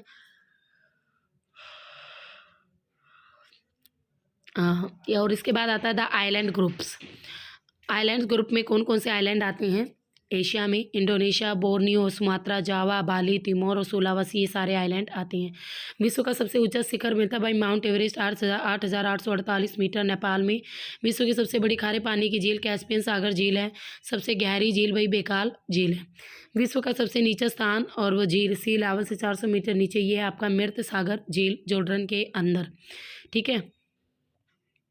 और विश्व का सबसे गहरा गर्त है मेरियाना गर्त या चैलेंजर डीप, प्रशांत महासागर, 11,033 मीटर। विश्व का सबसे लंबा रेलमार्ग ट्रांस साइबेरियन रेलमार्ग है, रूस के अंदर है, मॉस्को से सेंट पीटर्सबर्ग तक। विश्व का सबसे लंबा प्लेटफॉर्म ये आपका गोरखपुर में पड़ता है, 2013 में बना था। रेलवे जंक्शन भी यही है। दूसरा लंबा प्लेटफॉर्म है आपका वेस्ट बंगाल का खड़गपुर। नया सबसे लंबा विकसित होने जाने वाला जो प्लेटफॉर्म है वो है हुबली प्लेटफॉर्म, आपका 1,550 मीटर। सर्वाधिक वर्षा स्थल है चेरापूंजी, मेघालय में मासिनराम के निकट चेरापूंजी। उसके बाद आपका गारो खासी जयंतिया पहाड़ियों के कारण यहाँ पर और भी अधिक बारिश होती है। सबसे बड़ा प्रायद्वीप है भाई वर्ल्ड का अरब प्रायद्वीप, एशिया में ही पड़ता है। सबसे बड़ा जलयान निर्माता, सबसे बड़ा गेहूं चावल उत्पादक देश, तो जलयान निर्माता आपका जापान, गेहूं चावल उत्पादक देश चाइना है, चाय उत्पादक भारत है, सर्वाधिक पोस्ट ऑफिस भारत में है, सबसे बड़ा यूरेनियम उत्पादक कजाकिस्तान है। एशिया के प्रादेशिक विभाजन की बात करें तो दक्षिण पश्चिम एशिया, दक्षिणी एशिया, दक्षिण पूर्वी एशिया, उत्तरी एशिया और उच्च एशिया, इन पार्ट में एशिया को क्या कर देते हैं? डिवाइड कर देते हैं। डेजर्ट इन एशिया विश्व में 5वें नंबर पर है गोबी डेजर्ट, जो कि एशिया में पड़ता है। कोल्ड विंटर है, ठंडा डेजर्ट है, नॉन पोलर डेजर्ट है। टकला माकन डेजर्ट, ये डेजर्ट के नेम याद रखना, ये सीधे आते हैं कि टकला माकन डेजर्ट किस कॉन्टिनेंट में है? एशिया में। अरेबियन डेजर्ट आपका मध्य एशिया में पड़ता है, एशिया का सबसे बड़ा गर्म डेजर्ट है, विश्व में 4थे नंबर पर है। थार डेजर्ट भैया आपका विश्व का सबसे बड़ा गर्म मरुस्थल है। सीरियल डेजर्ट सीरिया, जॉर्डन और इराक में है। काराकम डेजर्ट कोल्ड है, कीजलकम डेजर्ट भी कोल्ड है। एशिया का सबसे गर्म स्थान है जैकोबाबाद, पाकिस्तान के अंदर। एशिया का सबसे ठंडा स्थान है वर्खोयांसक, साइबेरिया। वर्खोयांसक को पृथ्वी का तीसरा ध्रुव भी के नाम से भी जाना जाता है। नेक्स्ट आता है जापान, जो कि एशिया की एक कंट्री है। इसे निप्पन, सूर्योदय का देश, ये सारे क्वेश्चन आते हैं। सुकुमार, फूलों का देश, पूर्व का ग्रेट ब्रिटेन, इन सब नामों से जाना जाता है। 3900 आइलैंड है और 4 बड़े इसलैंड है। होन्शु, होक्काइडो, क्यूशू, शिकोकू, ये याद रखना। जो टोक्यो है जापान की राजधानी, वो आपकी इसी द्वीप पर है, होन्शु द्वीप पर है। जापान का सबसे बड़ा मैदान क्वांटो भी यहीं पर स्थित है। फ्यूजियामा जापान का सबसे बड़ा क्या है, प्रसुप्त ज्वालामुखी है। मीन्स आप ये कह सकते हो सुसुप्त ज्वालामुखी, एक बार विस्फोट हुआ, अभी तक शांत पड़ा है, ठीक है। टोक्यो के पास है ये। होक्काइडो द्वीप प्लस रूस लोपराज जल संधि के द्वारा जुड़े हुए हैं, और होक्काइडो द्वीप प्लस होन्शु सुमारू जल संधि के द्वारा। 27,000 किलोमीटर लंबी यहाँ पर तटरेखा है। जापान कपास का सबसे बड़ा आयातक देश है। शहतूत की पत्तियों में पाले गए रेशम के कीड़ों से प्राप्त कच्चा रेशम पैदा करने में जापान का विश्व में प्रथम स्थान है। ये देखो, ये ऊपर आपका होक्काइडो द्वीप है, ये टोक्यो, ये हांसू द्वीप है भाई, ये शिकोगो द्वीप है ये वाला, और जापान सागर ये क्यूशू द्वीप है, ठीक है। तो इस तरीके से ये 4 आइलैंड पड़ते हैं इंडोनेशिया में। टोक्यो विश्व का सबसे बड़ा नगर है। जापानी लोग चाय का एक विशेष उत्सव भी मनाते हैं, चा नु यू, ठीक है। और विश्व का सबसे बड़ा कार और ट्रक उत्पादक देश है जापान। यह उद्योग टोक्यो और याकोहामा प्रदेश में है। विश्व का सबसे बड़ा जलयान निर्माता उत्पादक भी जापानी ही है। ये क्वेश्चन आते हैं भाई एग्जाम में। ओसाका को जापान का मानचेस्टर कहते हैं। सूती वस्त्र होते होंगे। यवाटा को जापान का पिट्सबर्ग कहते हैं, क्योंकि यहाँ पे लोहा और मटेरियल से रिलेटेड होंगे आपकी सबसे ज़्यादा उत्पादन। नागोया को जापान का ड्रेटाइट और जापान का बेड फ्लैट के नाम से जाना जाता है। जलवायु शीतोष्ण कटिबंधीय जलवायु है जापान की। और ये क्वेश्चन आता है भाई एग्जाम में। जापान में चक्रवाती तूफान को टाइफून के नाम से जाना जाता है। आड़ू के लिए यहाँ की बारिश अच्छी होती है, जिसे प्लम वर्षा कहते हैं। खाद्य फसल यहाँ की चावल है। प्रति हेक्टेयर चावल उत्पादकता में विश्व में फर्स्ट रैंक पर है आपका जापान। जापान का 16.6% भाग कृषि योग्य है और गहन कृषि यहाँ पर होती है। महत्वपूर्ण खनिज योजना है होक्काइडो और क्यूशू भी कोयला क्षेत्र है। नेक्स्ट कंट्री आती हैं और लास्ट है ये एशिया की चाइना कंट्री। तीसरा स्थान रखता है विश्व में और पॉपुलेशन में पहला स्थान रखता है चाइना। विश्व का सबसे ऊंचा पठार तिब्बत का पठार, ये भी चाइना में है। अधिकांश भागों में शीतकाल वाले भाग से पवनों के निरंतर लाई गई जो मिट्टी है उसके जमाव से यहाँ लोहे के मैदान बन गए हैं। हुआंगो नदी इसी से बहने के कारण इसका रंग पीला हो जाता है, जिसे येलो रिवर के नाम से भी जाना जाता है। जलवायु है इसकी रूपांतरित जलवायु। चीन विश्व का 36% चावल उत्पादक करके प्रथम स्थान पर है। गेहूं उत्पादन में भी प्रथम है, तंबाकू में भी प्रथम, चाय में द्वितीय और सूती वस्त्र और रेशम उत्पादन में सेकंड रैंकिंग आती है। चीन की संघाई और चीन का सबसे बड़ा सूती वस्त्र केंद्र और सबसे बड़ा पतन है और इसे चीन का मानचेस्टर के नाम से भी जाना जाता है। अनसान और मुकेदन ये चीन का पिट्सबर्ग कहती है। बीजिंग कैपिटल ऑफ चाइना है। जलपोत निर्माण और वस्त्र उद्योग का भी यहाँ पर प्रमुख केंद्र माना जाता है, ठीक है। हांगकांग और मकाओ ये चीन में शामिल किए गए नए भूभाग हैं। तो यहाँ पर ये कॉन्टिनेंट आपके कंप्लीट हो गए हैं। अब इसके बाद स्टार्ट होते हैं भाई आपके महासागर।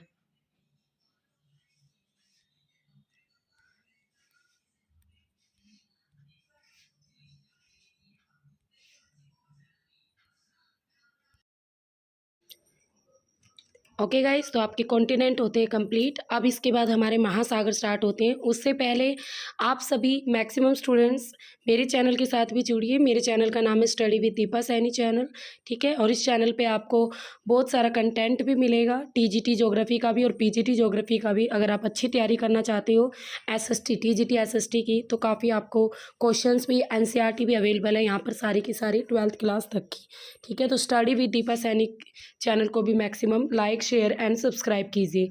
और इसके साथ साथ भाई किसी को नोट्स चाहिए टीजीटी एसएसटी और पीजीटी ज्योग्राफी या नेट ज्योग्राफी के, तो पेड नोट्स अवेलेबल है।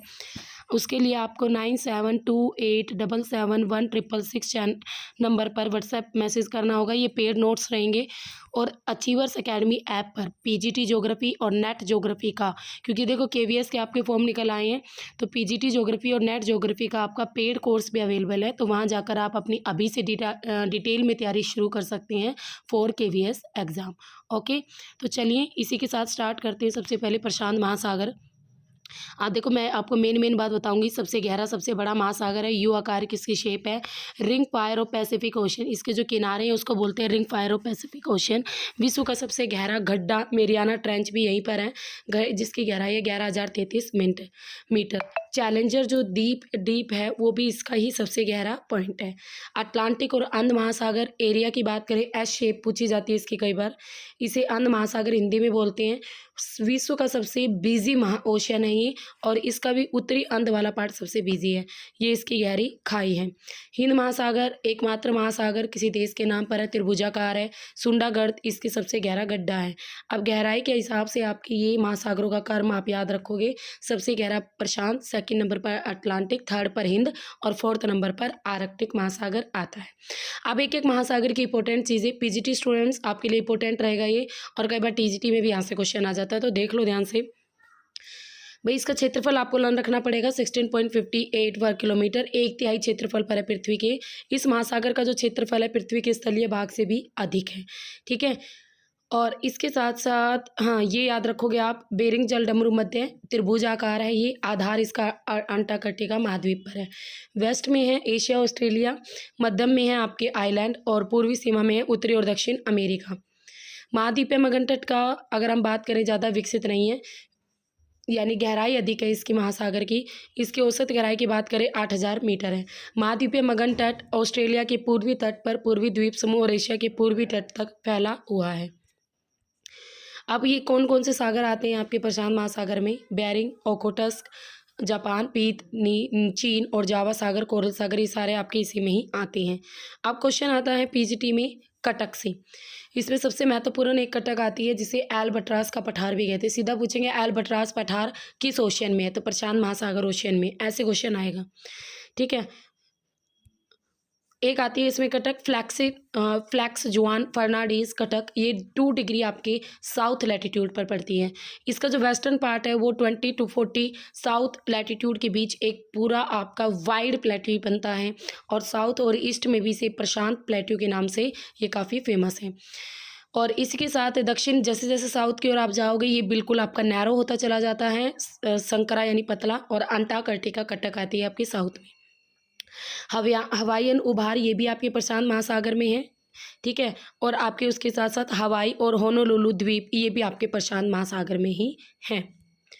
प्रशांत महासागर में आल्यूशिन द्वीप के उत्तर में आल्यूशिन बेसिन है, फिलिपाइन बेसिन है, 5 डिग्री उत्तरी अक्षांश से जापान के दक्षिण तक आपके यहाँ ये गहरा है। फिजी द्वीप के दक्षिण में फिजी बेसिन है। तो ये सारे के सारे आपके प्रशांत महासागर में ही पड़ते हैं। महासागरीय गर्तों की बात करें तो 32 गर्त आपके इसी प्रशांत महासागर में है। एल्यूशिन गर्त आता है जो कि एक चाप की शेप में है। क्यूराइल और जापान गर्त आता है, ठीक है। ये सारे आपके प्रशांत महासागर में हैं। फिलिपाइन गर्त भी, मेरियाना गर्त के बारे में तो आपको पता है, सबसे गहरा गर्त। अब ये पूछे जाते हैं, देखो टोंगा करमाडेक, पीजीटी स्टूडेंट्स को पता होगा, ये आता है वो एग्जाम में। टोंगा करमाडेक भी आपका प्रशांत महासागर में है, और आटाकामा गड्ढा भी आपका प्रशांत महासागर में है। इनके सीधे नाम आते हैं और पूछते हैं कौन से ओशियन में है। द्वीप समूह की बात करें, क्यूराइल, जापान द्वीप समूह, फिलिपाइन, इंडोनेशियाई और न्यूजीलैंड द्वीप, ये सारे आ जाते हैं। मलेशिया, माइक्रोनेशिया, पोलिनेशिया, ये भी छोटे छोटे आइलैंड इसी में आपके आते हैं। अब आता है हमारा नेक्स्ट सोलर सिस्टम। देखो सबसे पहले सोलर सिस्टम का आदम क्या था भाई, क्लाडियस टोलेमी ने 140 AD में। देखो मैंने प्रशांत ओशन करा दिया है, ठीक है। ये सबसे ज़्यादा इंपॉर्टेंट यही था आपका, इसी से क्वेश्चन ज़्यादा बनते थे, इसलिए यही आपका कंप्लीट हो गया है। टोलेमी ने जियोसेंट्रिक कंसेप्ट किसने दिया था? टोलेमी ने दिया था, याद रखना। कहा था कि अर्थ सेंटर है और सभी ग्रह उसके चारों ओर घूमते हैं, ये टोलेमी का था। फिर कोपरनिक्स आया, उसने आपका दिया हेलोसेंट्रिक कंसेप्ट। हेलोसेंट्रिक कंसेप्ट में उसने कहा सूर्य केंद्री माना, जो कि बिल्कुल करेक्ट कंसेप्ट था। बिग बैंग थ्योरी दी थी जॉर्ज लिमेंट्रे ने। गैलेक्सी मिल्की वे थी, दुग्ध मेखला मंदाकिनी भी जिसे कहते हैं। मिल्की वे आपके 25 जो गैलेक्सीज थी इनका ग्रुप मानी जाती है, group of 25 galaxies. Shape spiral थी यानी सर्पिलाकार। नियरेस्ट अगर गैलेक्सी की बात करें तो वो थी भाई एंड्रोमेडा देवयानी। अभी खोजी गई अगर आकाशगंगा देखें तो वो है आपकी ड्वार्फ गैलेक्सी। व्यास की बात करें तो 105 प्रकाश वर्ष और 6.8 इंटू 10⁵ प्रकाश वर्ष। ब्रह्मांड विज्ञान को बोलते हैं कोस्मोलॉजी, तो राइट आंसर रहेगा कोस्मोलॉजी। ज्योग्राफी शब्द का प्रयोग सबसे पहले इरेटासथनीज ने किया था। किसने किया था भाई? इरेटासथनीज ने 200 BC में किया था। इरेटासथनीज ने सर्वप्रथम पृथ्वी की परिधि भी बताई थी और पृथ्वी का अपने अक्ष पर झुकना, ये भी इरेटासथनीज ने बताया था। फादर ऑफ ज्योग्राफी वर्ड भी इरेटासथनीज था। फादर ऑफ ज्योग्राफी हिकेटियस था जो कि ग्रीक का था, ठीक है। और अमेरिकी विज्ञान एडवर्ड हर्बिल, ये पहला व्यक्ति था जिसने सबसे पहले आकाशगंगाओं को पूरा डिटेल से स्टडी किया था। सोलर सिस्टम, लैप्लेस ने 1796 में फ्रांस में प्रस्तुत की थी सोलर सिस्टम। सूर्य हमारा सेंटर पॉइंट है सोलर सिस्टम का। हाइड्रोजन और हीलियम ये सूर्य की ऊर्जा का प्रमुख स्रोत हैं और सभी तत्व मिलकर 2.5% आती है। देखो सूर्य जो सन है उसके आउटर लेयर को क्या बोलते हैं? फोटोस्फीयर बोलते हैं। ये क्वेश्चन आता है एग्जाम में। और इस प्रकाश मंडल के ऊपर आती है आपकी वर्णमंडल क्रोमोस्फीयर के नाम से जिसे बोलते हैं, जाना जाता है। उसके बाद आता है आपका प्रभामंडल कोरोना। इससे समझ में आ जाएगा। देखो सबसे आउटर लेयर होती है आपकी कौन सी? कोरोना, ठीक है, प्रभामंडल क्रोनोस्फीयर। उसके अंदर वाली लेयर होती है भाई आपकी कौन सी वाली? वर्णमंडल क्रोमोस्फीयर। फिर थर्ड पर होती है प्रकाश मंडल फोटोस्फीयर। क्रीट और कोरोना हमेशा ग्रहण के समय दिखाई देता, उससे पहले दिखाई नहीं देता। और ये सारे रंग आते हैं। दिखाई देने वाली जो श्वेत प्रकाश है उसमें 7 रंग होते हैं, बैंगनी, जामुनी, नीला, हरा, पीला, संतरी और लाल, ये सारे रंग शामिल हो जाते हैं। क्रोमोस्फेयर की बात करें, सूर्य ग्रहण के समय में इसे नंगी आंखों से देखा जा सकता है, बिल्कुल। प्रभामंडल को केवल नंगी आंखों से पूर्ण ग्रहण के टाइम ही हम देख सकते हैं। उसके बाद आते हैं सूर्य के धब्बे, जिसे हम सौर कलंक भी बोलते हैं, यानी सन स्पॉट के नाम से भी जानते हैं। सूर्य के प्रकाश मंडल में कभी कभी धब्बे दिखाई देते हैं। इनकी रिकॉर्ड अवधि जो होती है 8 मंथ की होती है।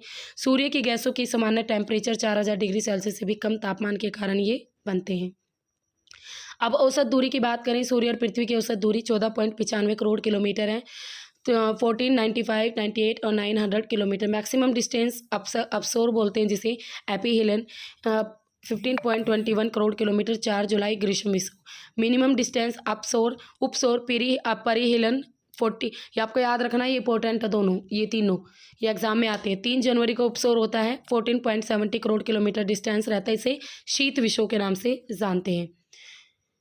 ये 1.5 करोड़ है भाई आंतरिक इनर लेयर का, और आउटर लेयर का 6000 डिग्री सेल्सियस है। केंद्रीय व्यास की बात करें 13.0 लाख हैं। और इस तरीके से रोटेशन, घूर्णन और परिभ्रमण की बात करें 25 दिन 7 घंटे और 7 मिनट है। मिडल पार्ट है 25 डेज और आउटर पार्ट पे 35 डेज, तो आपका टोटल हो जाता है 25.38 डेज। रिवोल्यूशन की बात करें तो 25 करोड़ वर्ष, और स्पीड है भाई 250 किलोमीटर पर सेकेंड। सनलाइट कितना टाइम लेती है? 8 मिनट 16 सेकंड 6 नैरो सेकंड का टाइम लेती है। अब हम बात करें सूर्य गैलेक्सी के सेंटर से आपका 30,000 प्रकाश वर्ष दूर है। एक प्रकाश वर्ष में आपके 3 लाख किलोमीटर पर सेकंड होते हैं। सूर्य की आयु लगभग 5 अरब वर्ष है। जीवन काल 10 अरब वर्ष है। सूर्य आप याद रखना एक क्या है? एक आपका तारा है। सूर्य क्या है भाई? एक तारा है, ठीक है, जो कि स्वयं ऊर्जा उष्मा उत्सर्जित करता है और पृथ्वी का निकटतम तारा सूर्य है। मून की बात करें, एक नेचुरल सैटेलाइट है और 59% भाग हमें मून का दिखाई देता है। मातृ ग्रह है पृथ्वी, और पृथ्वी का पुत्र चंद्रमा है। पृथ्वी अपने मातृ ग्रह पृथ्वी के आकार की तुलना में 1/4 भाग के ये बराबर है। Moonlight time to reach on earth 1.3 second. Rotation और रिवोल्यूशन टाइम की बात करें 27 दिन 7 घंटे 43 मिनट और 11.47 सेकेंड का टाइम लगता है। रोटेशन और रिवोल्यूशन स्पीड की बात करें 3680 किलोमीटर पर आवर की स्पीड होती है। घूर्णन और परिक्रमण समय एक ही होने के कारण चंद्रमा का हमें केवल एक ही पार्ट दिखाई देता है 59%। अपभू होता है मैक्सिमम डिस्टेंस इसका 4,06,000 किलोमीटर। उपभू पैरिजी को बोलते हैं। Minimum distance 3,64,000 kilometre. Average distance of earth होता है 3,84,400 किलोमीटर। और चंद्रमा हमेशा दिग्वृत्ताकार पथ पर परिक्रमा करता है। डिस्टेंस याद रखना, एग्जाम में पूछी जाती है। और दीर्घवृत्ताकार पथ पर काम करता है। चंद्र ग्रहण पूर्णिमा को होता है और चंद्रमा और पृथ्वी की कक्षा तल में 5 डिग्री का अंतर होता है, और इसी अंतर की वजह से आपका चंद्र ग्रहण होता है। जब एक्सिस पे होता है ना, सन और मून दोनों एक्सिस में रहेंगे तभी आपका चंद्र ग्रहण होता है। एक कैलेंडर में आपके मैक्सिमम 7 आपके ग्रहण हो सकते हैं और सूर्य ग्रहण कम से कम वर्ष में 1-2 बार और अधिकतम 5 टाइम हो सकता है। चंद्रमा की सतह पर किसी वस्तु का जो द्रव्यमान होता है बिल्कुल स्थिर रहता है, बट भार में कमी रहती है। चंद्रमा पर पहुंचने वाले पहले 2 व्यक्ति थे भाई 21 जुलाई 1969 में नील आर्मस्ट्रॉन्ग और एडविन एल्ड्रिन थे। अंतरिक्ष यान था अपोलो 16। कुल 12 यात्री थे इस अंतरिक्ष यान में, जहाँ से चट्टानों के 300 ग्राम नमूने लेके आए थे। चंद्रमा की आयु पृथ्वी की आयु जितनी ही है और चंद्रमा का व्यास 3475 किलोमीटर है। ठीक है। सुपर मून की बात करें, जब चंद्रमा पृथ्वी के अधिक नज़दीक होता है तो वो होता है आपका 30% से भी अधिक चमकीला दिखाई देता है, उसे बोलते हैं सुपर मून। ब्लू मून, जब चंद्रमा पृथ्वी के अधिक नज़दीक हुआ और 14% तक अधिक बड़ा दिखाई दिया तो उसे ब्लू मून कहते हैं। इसे पैरिजी फुल मून भी कहते हैं। आपकी super moon, blue moon, sorry super moon है ये,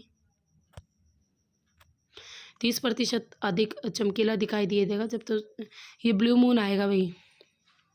अच्छा, इसे ही ब्लू मून भी कहते हैं। ब्लड मून भी होता है जब आपके 4 चंद्र ग्रहण एक साथ हों, पूर्ण हो, तो वो होता है ब्लड मून। ब्लू मून होता है 1 महीने में 2 पूर्णिमा और दूसरी पूर्णिमा के चांद को ब्लू मून कहते हैं। अबाउट द अर्थ, अब अर्थ के बारे में पढ़ेंगे। आपको पता है अर्थ का एक ही सैटेलाइट है। एज कितनी अर्थ की? 46 बिलियन ईयर्स, 460 करोड़ वर्ष पूर्व। 1 सैटेलाइट है चंद्रमा, जिसे पृथ्वी का पुत्र भी कहते हैं। भूमध्य रेखीय व्यास होता है अर्थ का, ये दोनों याद रखने पड़ेंगे आपको, भूमध्य रेखीय व्यास भी और डायमीटर भी। त्रिज्या इसका आधा कर लेना, वो त्रिज्या निकल आती है। सेंटर पॉइंट ऑफ अर्थ और पृथ्वी का हम कह सकते हैं 6371 और यही पोलर रेडियस है, दोनों सेम है। डेंसिटी है अर्थ की वही 5.518 ग्राम पर घन सेंटीमीटर, सबसे अधिक है। हमारी पृथ्वी अपने एक्स पर 23.5 डिग्री और अपने कक्षा तल पर 66.5 डिग्री झुकी हुई है। रोटेशन घूर्णन परिभ्रमण की बात करें 23 घंटे 56 मिनट 40 सेकंड और 4 नैरो सेकंड है। रोटेशन स्पीड की बात करें आपके 1667 किलोमीटर पर आवर है आपकी रोटेशन स्पीड। और रिवोल्यूशन टाइम की बात करें 365 दिन 5 घंटे एंड 48 मिनट एंड 16 सेकंड आती हैं। और आपको एग्जाम में ऐसे भी लिखा हुआ मिल सकता है, ऐसे भी लिखा मिल सकता है, तो दोनों आप लर्न कर लेना। स्पीड की बात करें तो भाई 1,07,000 आपकी किलोमीटर पर आवर के हिसाब से रिवोल्यूशन स्पीड होती है। ठीक है। जल आपको पता है 71% और 29% आपका क्या है? वाटर स्थल है, लैंड एरिया है। हमारी पृथ्वी की जो शेप है जियोड है, बहुत बार क्वेश्चन आ चुका है, रिपीटेड है। पृथ्वी ध्रुवों पर अंदर की ओर धसी हुई है, नाशपाती की शेप पर है। जेम्स जी ने पृथ्वी को नाशपाती कहा था, पाइथागोरस ने गेंद की तरह गोल कहा, न्यूटन ने पृथ्वी को संतरे की तरह माना था। पृथ्वी आपके दीर्घ वर्ताकार परत में अंडाकार में चलती है। 5वां बड़ा ग्रह है। पृथ्वी की गतियाँ घूर्णन गति, दैनिक गति और होती हैं। ठीक है। घूर्णन गति को नक्षत्र दिवस भी कहते हैं। पश्चिम से पूर्व घूमती है 23, ये पूरा एडजेक्ट ये आपको लर्न रखना है, 23 घंटे 56 मिनट 40 सेकंड और 4 नैरो सेकंड। और घूर्णन गति के कारण ही, रोटेशन के कारण ही दिन रात बनते हैं, महासागरीय धाराएं चलती हैं और आपकी हवाएं चलती हैं। परिक्रमण गति की बात करें, यानी जब पृथ्वी सूर्य के चारों ओर घूमती है तो इसे वार्षिक गति या सूर्य वर्ष भी कहते हैं। 365 दिन 5 घंटे 48 मिनट और 45 सेकंड का टाइम लगता है। लीप वर्ष बनता है। ऋतुओं में परिवर्तन होता है, दिन और रात की लंबाई भी आपकी घटती बढ़ती है। पृथ्वी हमारा एक नीला ग्रह है। हाईएस्ट पीक की बात करें माउंट एवरेस्ट, आप सबको पता है। डीपेस्ट पॉइंट हमारा चैलेंजर डीप है, मेरियाना ट्रेंच। चैलेंजर डीप के पास में है मेरियाना ट्रेंच। ठीक है। अब ये थोड़ा पढ़ लेना, ये यहाँ से क्वेश्चन आते हैं।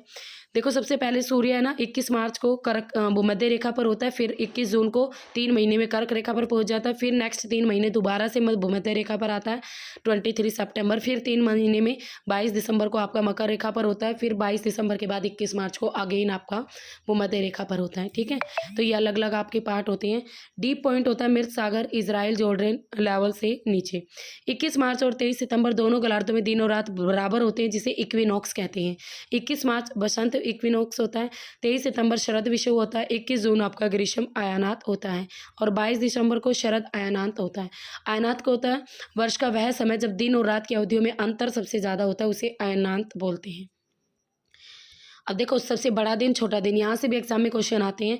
एक गोलार्ध का जो सबसे बड़ा दिन होगा ना, दूसरे का वो अपोजिट होगा, छोटा। इसका जो बड़ा होगा वो इसका छोटा होगा। देखो इसका बड़ा दिन 21 जून है तो इसका सबसे छोटा दिन 21 जून, इसका छोटा दिन 22 दिसंबर है तो इसका बड़ा दिन नहीं। ठीक है, अपोजिट रहेगा। पृथ्वी की भूमध्य रेखीय परिधि 40,077 किलोमीटर है और ध्रुवीय परिधि 40,000 किलोमीटर है। इरेटसथनीज ने पहले पृथ्वी की परिधि बताई थी। पृथ्वी का कुल क्षेत्रफल की बात करें 510 मिलियन किलोमीटर स्क्वायर है। पृथ्वी का महासागरीय क्षेत्रफल 361 मिलियन किलोमीटर स्क्वायर है और स्थलीय क्षेत्रफल 49 मिलियन किलोमीटर स्क्वायर है। पृथ्वी का भार कितना भाई? 6600 खरब टन। आयतन कितना है? 416 मिलियन क्यूबिक किलोमीटर। पृथ्वी की दैनिक गति सर्वाधिक आपकी होती है भूमध्य रेखा पर। पृथ्वी की दैनिक गति शून्य होती है ध्रुवों पर। पृथ्वी के एक भाग पर दिन और दूसरे भाग पर रात होती है। इन दोनों को अलग करने वाली जो रेखा होती है उसे बोलते हैं प्रदीपन और प्रकाश वृत्त। क्या बोलते हैं? प्रदीपन और प्रकाश वृत्त। अब आपके आते हैं सैटेलाइट। देखो छोटा करके ही दिखा पाऊंगी, सॉरी फॉर, ये थोड़ा टेढ़ा भी है। तो भाई ये सन है, बुध, शुक्र, पृथ्वी, मंगल, ये बीच में एस्ट्रॉयड बेल्ट है।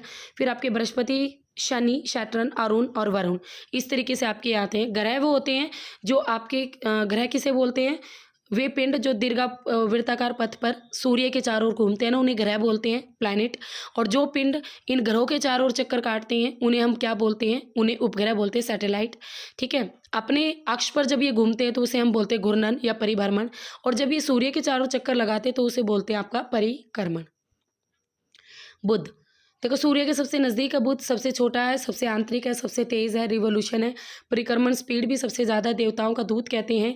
रोटेशन भी आपका, इसका रोटेशन की बात करें केवल 58.65 डेज है। गैलेक्सी के सेंटर के निकट है, सबसे अधिक चुंबकीय क्षेत्र इसका। दिन गर्म होते हैं ज़्यादा और रातें इसकी ज़्यादा क्या होती हैं? ठंडी होती हैं। नेक्स्ट आता है शुक्र यानी वीनस, हॉटेस्ट प्लैनेट है। ये क्वेश्चन आता है एग्जाम में। शुक्र हॉटेस्ट प्लैनेट क्यों है भाई? क्योंकि यहाँ पर आपकी गर्मियों में अधिक CO2 की मात्रा ज़्यादा है, जिस वजह से गर्मी ज़्यादा होती है। ब्राइटेस्ट है, चमकीला है। एरिके ये भी आता है सिस्टर ऑफ अर्थ, क्योंकि साइज और मास, द्रव्यमान और आकार इसका सेम है।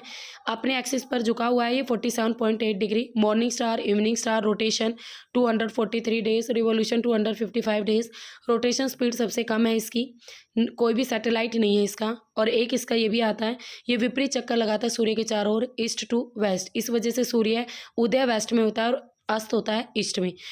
ब्यूटीफुल है, प्रेम का प्रतीक है। अच्छी अच्छी बातें सारी शुक्र के पास है, याद रख लो। और जुड़वा ग्रह भी बोलते हैं, ये भी क्वेश्चन बार बार रिपीट होता है भाई एग्जाम में। ठीक है। पृथ्वी के बारे में मैं आपको डिटेल में पहले ही पढ़ा चुकी हूँ। नेक्स्ट आता है मंगल, मार्स रेड प्लैनेट है, पृथ्वी की तरह ऋतु है। 2 सैटेलाइट है इसके, फोबोस और डिमोस। सबसे सौर मंडल का सबसे छोटा उपग्रह भी है, वो भी कौन सा भाई? आपका फोबोस ही है, डिमोस है। ठीक है।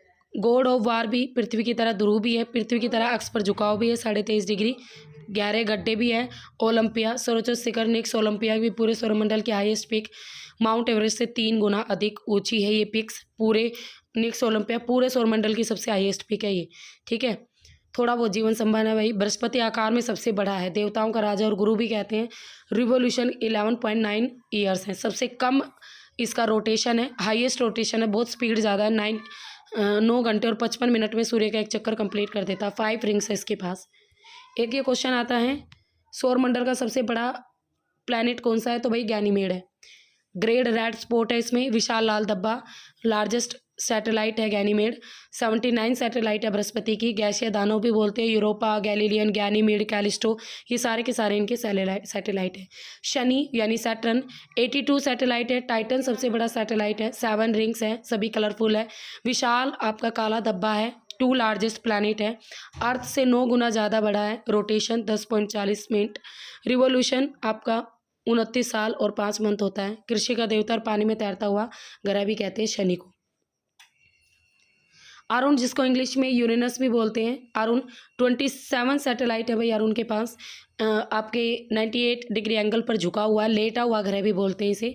हरा ग्रह भी बोलते हैं क्योंकि मीथेन गैस मिलती है, गॉड ऑफ हेवन। और ये भी शुक्र की तरह क्या करता है? ईस्ट टू वेस्ट, उल्टी डायरेक्शन में सूर्य के चारों ओर घूमता है। इसलिए सनराइज तो वेस्ट में होता है और सनसेट जो होता है वो ईस्ट में होता है। यूरेन, नेपच्यून दोनों भाई भाई है। रिवोल्यूशन 84 ईयर्स होता है, गैसों से बना है। वरुण और नेपच्यून 14 सैटेलाइट है, जहान जाले ने इसकी खोज की थी। 5 रिंग्स है, दूर होता है, ठंडा होता है, हरा ग्रह होता है। God of ocean, Rome, god of hell भी बोलते हैं। ट्राइटन सबसे बड़ा उपग्रह भी होता है इसमें। ठीक है। रिवोल्यूशन 165 किलोमीटर होता है, बहुत जो परिक्रमण होता है इसका सबसे सर्वाधिक होता है। कुबेर यानी बोना ग्रह बोलते हैं, गॉड ऑफ डेथ, कुबेर को बोलते हैं। ये आपका जो प्लूटो था ना, उसको अलग कर दिया गया था 24 अगस्त 2006 को बाहर निकाल दिया गया था। एक तो ये बहुत ज़्यादा छोटा था, दूसरा अपनी कक्षा को छोड़कर नेपच्यून की क्लास में घुस जाता था जब सूर्य के चारों ओर ये रिवॉल्यूशन करता था। तो ड्वार्फ प्लैनेट अब आपके 3 है, प्लूटो, आइरिस और सरेस। अब तक ये तीनों का ही पता चला है। अगेन इंपॉर्टेंट टॉपिक आता है हमारा अक्षांश और देशांतर रेखाएं। अब सबको पता ही एक ऐसा टॉपिक है जहाँ से एग्जाम में क्वेश्चन बनते ही बनते हैं। ठीक है, तो भाई आपके कुल 180 अक्षांश होते हैं और एक दूसरे के समानांतर होते हैं। ग्लोब पर ये रेखाएं होती है और आपको पता है इक्वेटर आपका सबसे ग्रेट सर्कल है और अक्षांश रेखाओं की लंबाई उत्तर से दक्षिण की ओर के जाते जाते कम हो जाती हैं। ठीक है, आपकी भूमध्य रेखा पर सबसे अधिक लंबाई होती है और उसके बाद कम होती चली जाती हैं। 60 डिग्री नॉर्थ और साउथ पर अक्षांश रेखाओं की जो लंबाई है वो आधी रह जाती है और 90 डिग्री पर बिल्कुल जीरो हो जाती है। दो अक्षांश के बीच की दूरी 111 किलोमीटर होती है, यानी 69 मील होती है। ये है आपकी मेन अक्षांश रेखाएं जो आपको लर्न करनी है। इनमें आपकी कौन कौन सी आती है? इक्वेटर, कर्क रेखा, आर्कटिक वृत्त, उत्तरी ध्रुव। साउथ में आपकी मकर रेखा, ये है आपकी 23.5 डिग्री साउथ मकर रेखा। ठीक है, अंटार्कटिक वृत्त और आपका साउथ पोल।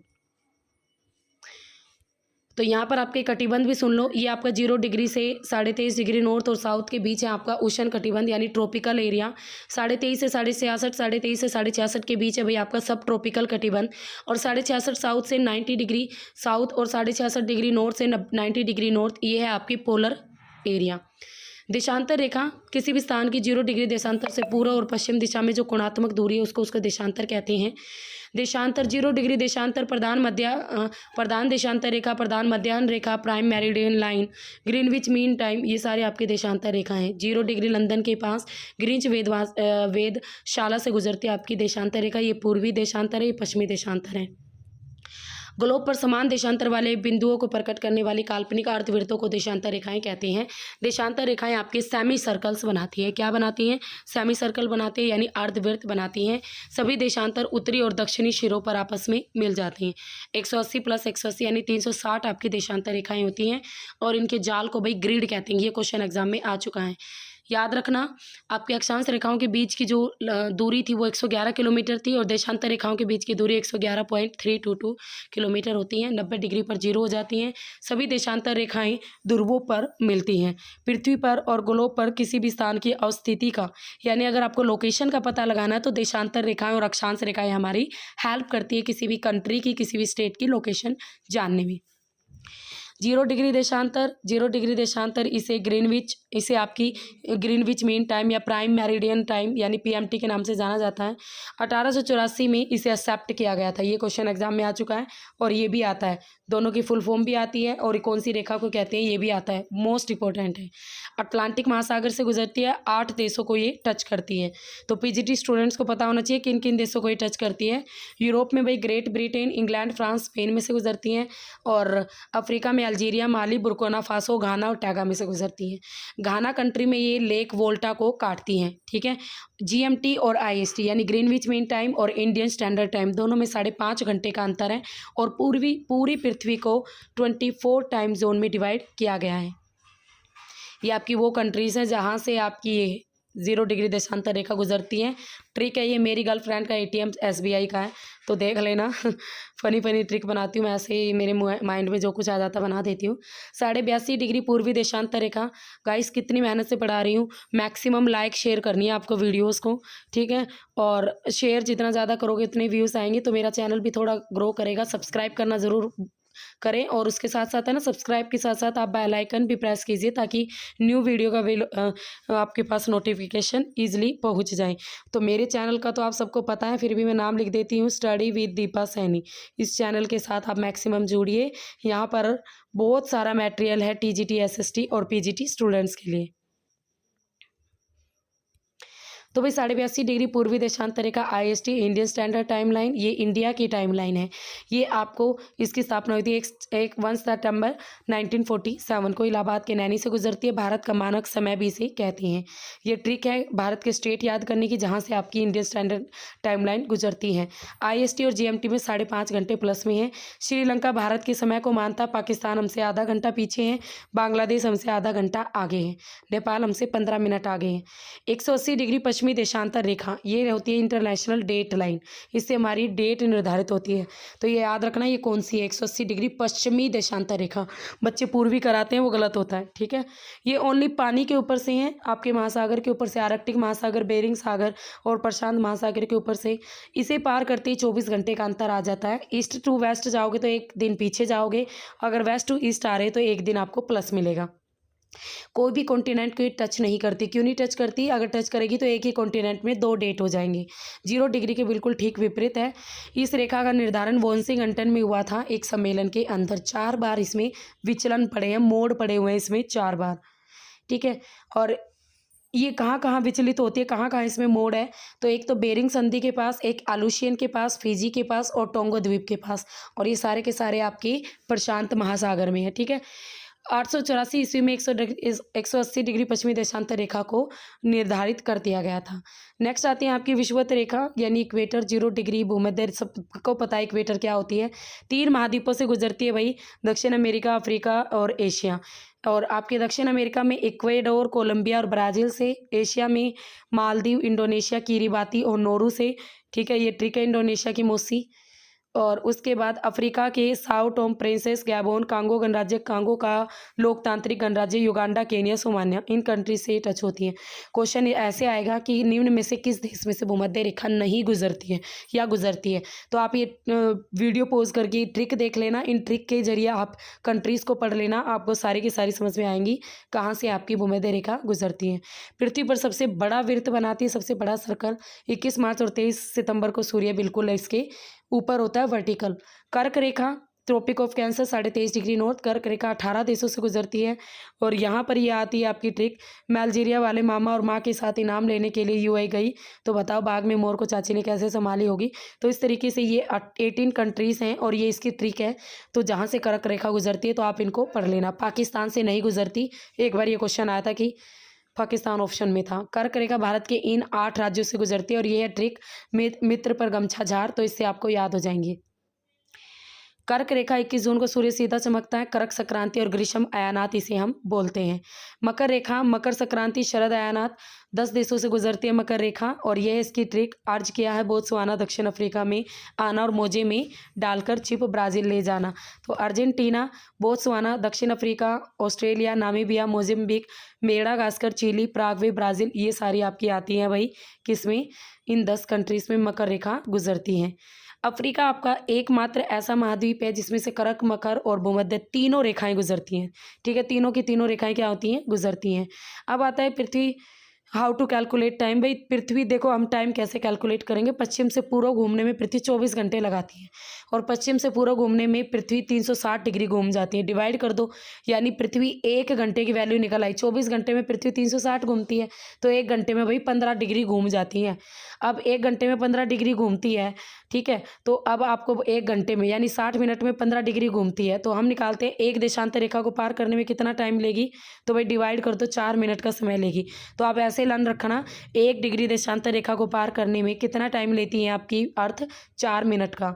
तो फिर इसी तरीके से आपकी 15 देशांतर रेखाओं को पार करने में 60 मिनट यानी 1 घंटे का टाइम लेती हैं। यानी कोई आपका व्यक्ति 0 डिग्री पर है तो कोई कंट्री 0 डिग्री पर है तो 15 डिग्री पर, यहाँ पर 6 बजे है तो भाई यहाँ पर आपका 1 घंटा प्लस हो जाएगा ईस्ट की ओर। हमेशा वेस्ट की ओर आपके क्या होता है, टाइम माइनस होता है। ईस्ट टू वेस्ट जाओगे ना टाइम माइनस करना है, वेस्ट टू ईस्ट जाओगे टाइम प्लस करना है। तो यहाँ 6 बजे हैं तो यहाँ 7 बजेंगे, तो इस तरीके से टाइम प्लस होता चला जाएगा। अब ये अगेन इंपॉर्टेंट पार्ट है आपका। संयुक्त राज्य अमेरिका और कनाडा ने 15-15 डिग्री देशांतरी विस्तार के 5 आपके टाइम में जोन है वहाँ पर। रूस ने 11 टाइम जोन में डिवाइड किया है। यूरोप और ऑस्ट्रेलिया ने 3 टाइम जोन में डिवाइड किया है। तो ये टाइम जोन आपको लर्न रखनी है। अब आता है सूर्य ग्रहण और चंद्र ग्रहण। अमावस्या के दिन होता है, ठीक है, सूर्य ग्रहण। चंद्रमा और शुक्ल पक्ष पृथ्वी और कृष्ण पक्ष पृथ्वी और चंद्रमा, ये आपके शुक्ल पक्ष और कृष्ण पक्ष भी होते हैं। तो जब इसे युति कहते हैं, क्या कहते हैं, इसे युति कहते हैं। अमावस्या के दिन जब आपका सूर्य ग्रहण होता है तो उस सिचुएशन को युति कहते हैं। चंद्रमा बीच में आ जाता है, हमारी पृथ्वी से सूर्य का कुछ पार्ट दिखाई नहीं देता, तो वो सूर्य ग्रहण होता है।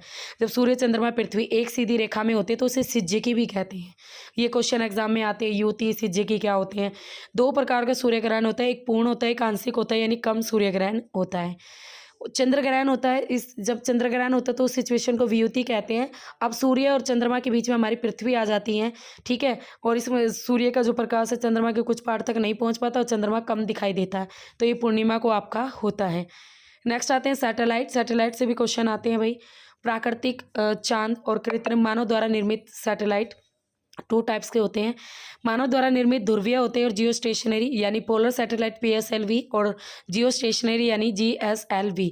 जियो स्टेशनरी भूस्थैतिक 36,000 किलोमीटर की हाइट पर होते हैं। जासूसी, दूरसंचार, मौसम की जानकारी देते हैं, बहुत सारा एरिया कवर करते हैं। 24 घंटे में आपकी अर्थ का एक जो सर्कल है वो कंप्लीट कर लेते हैं। उसी के साथ पूरे एक देश की जानकारी भी हम इससे प्राप्त कर लेते हैं। पोलर सैटेलाइट की बात करें, पृथ्वी का एक चक्कर लगाने में यहाँ 1:24 मीटर का मिनट का टाइम लगता है पोलर सैटेलाइट को, और सबसे कम एरिया कवर करते हैं पोलर सैटेलाइट। नेक्स्ट आती हैं ये कुछ एजेंसीज, जैसे पहले आती है भाई NASA, national aeronautics space agency. NASA America की है, वर्ल्ड की बेस्ट स्पेस एजेंसीज में गिनी जाती हैं। इसरो भारत की है, Indian Space Research Organisation. Bharat में आपकी 2 स्पेस सेंटर्स हैं, एक तो आता है सतीश धवन अंतरिक्ष केंद्र जो श्रीहरिकोटा आंध्र प्रदेश में है। विक्रम साराभाई अंतरिक्ष केंद्र ये केरल के तिरुवनंतपुरम में, इसमें केवल रिसर्च होती है। श्रीहरिकोटा से आपके उपग्रह लॉन्च किए जाते हैं जो कि आंध्र प्रदेश में है। इसरो की वाणिज्यिक इकाई आपकी एंट्रिक्स है जो कि किराए पर अन्य देशों के उपग्रहों को भी अपने देश में लॉन्च करती है। तो ये भाई आपके सारे कॉन्टिनेंट पढ़ा दिए मैंने, सारे ओशियन आपको कंप्लीट करा दिए, आपको सोलर सिस्टम करा दिया, लैटिट्यूड और लॉन्गिट्यूड करा दिया, ठीक है। तो TGT SST का सारा सिलेबस मैंने 3 वीडियो में करवा दिया है ज्योग्राफी का रिवीजन क्लास में। तो ये तीनों वीडियो आप फुल डिटेल से देख लेना। जब आप इन तीनों को फुल डिटेल से देख लोगे रिवीजन क्लास को, जिसमें एक ज्योग्राफी ऑफ इंडिया की है, एक ये वाली हो गई भाई, और एक आपकी जनरल ज्योग्राफी की है जिसमें मैंने तापमान, वायुदाब, पवने, ठीक है, फुल डिटेल में पढ़ा है एक एक चीज़। तो इन तीनों को रिवीजन क्लास को कर ले जाओगे तो इन 5 घंटे की क्लास है ये तीनों, तो पूरी ज्योग्राफी आपके टिप्स पर होगी। और आप, मैं वादा करती हूँ, आपके अगर 17-18 क्वेश्चन ज्योग्राफी के आते हैं तो 15 नंबर आप आराम से ज्योग्राफी में ले लोगे अगर आप ये रिवीजन क्लास तीनों देख लेते हो तो, ठीक है। और PGT स्टूडेंट्स, तीनों क्लास से आपके जो मार्क्स आएंगे वो आपके कम से कम 15 मार्क्स का पेपर आपका इन तीनों क्लास से आपको मिलेगा ही मिलेगा। ज़्यादा से ज़्यादा 20 मार्क्स का भी मिल सकता है, ठीक है। अगर ज्योग्राफी ऑफ इंडिया से 10 क्वेश्चन डालता है तो 20 से 25 मार्क्स का क्वेश्चन, आधे क्वेश्चन आंसर आपको इन तीनों ही रिवीजन क्लास से मिलेंगे। तो बने रहना, फिर मिलेंगे, तब तक के लिए हैव ए नाइस डे। हाँ, लाइक शेयर ज़रूर करना मेरे चैनल को। Okay, bye bye.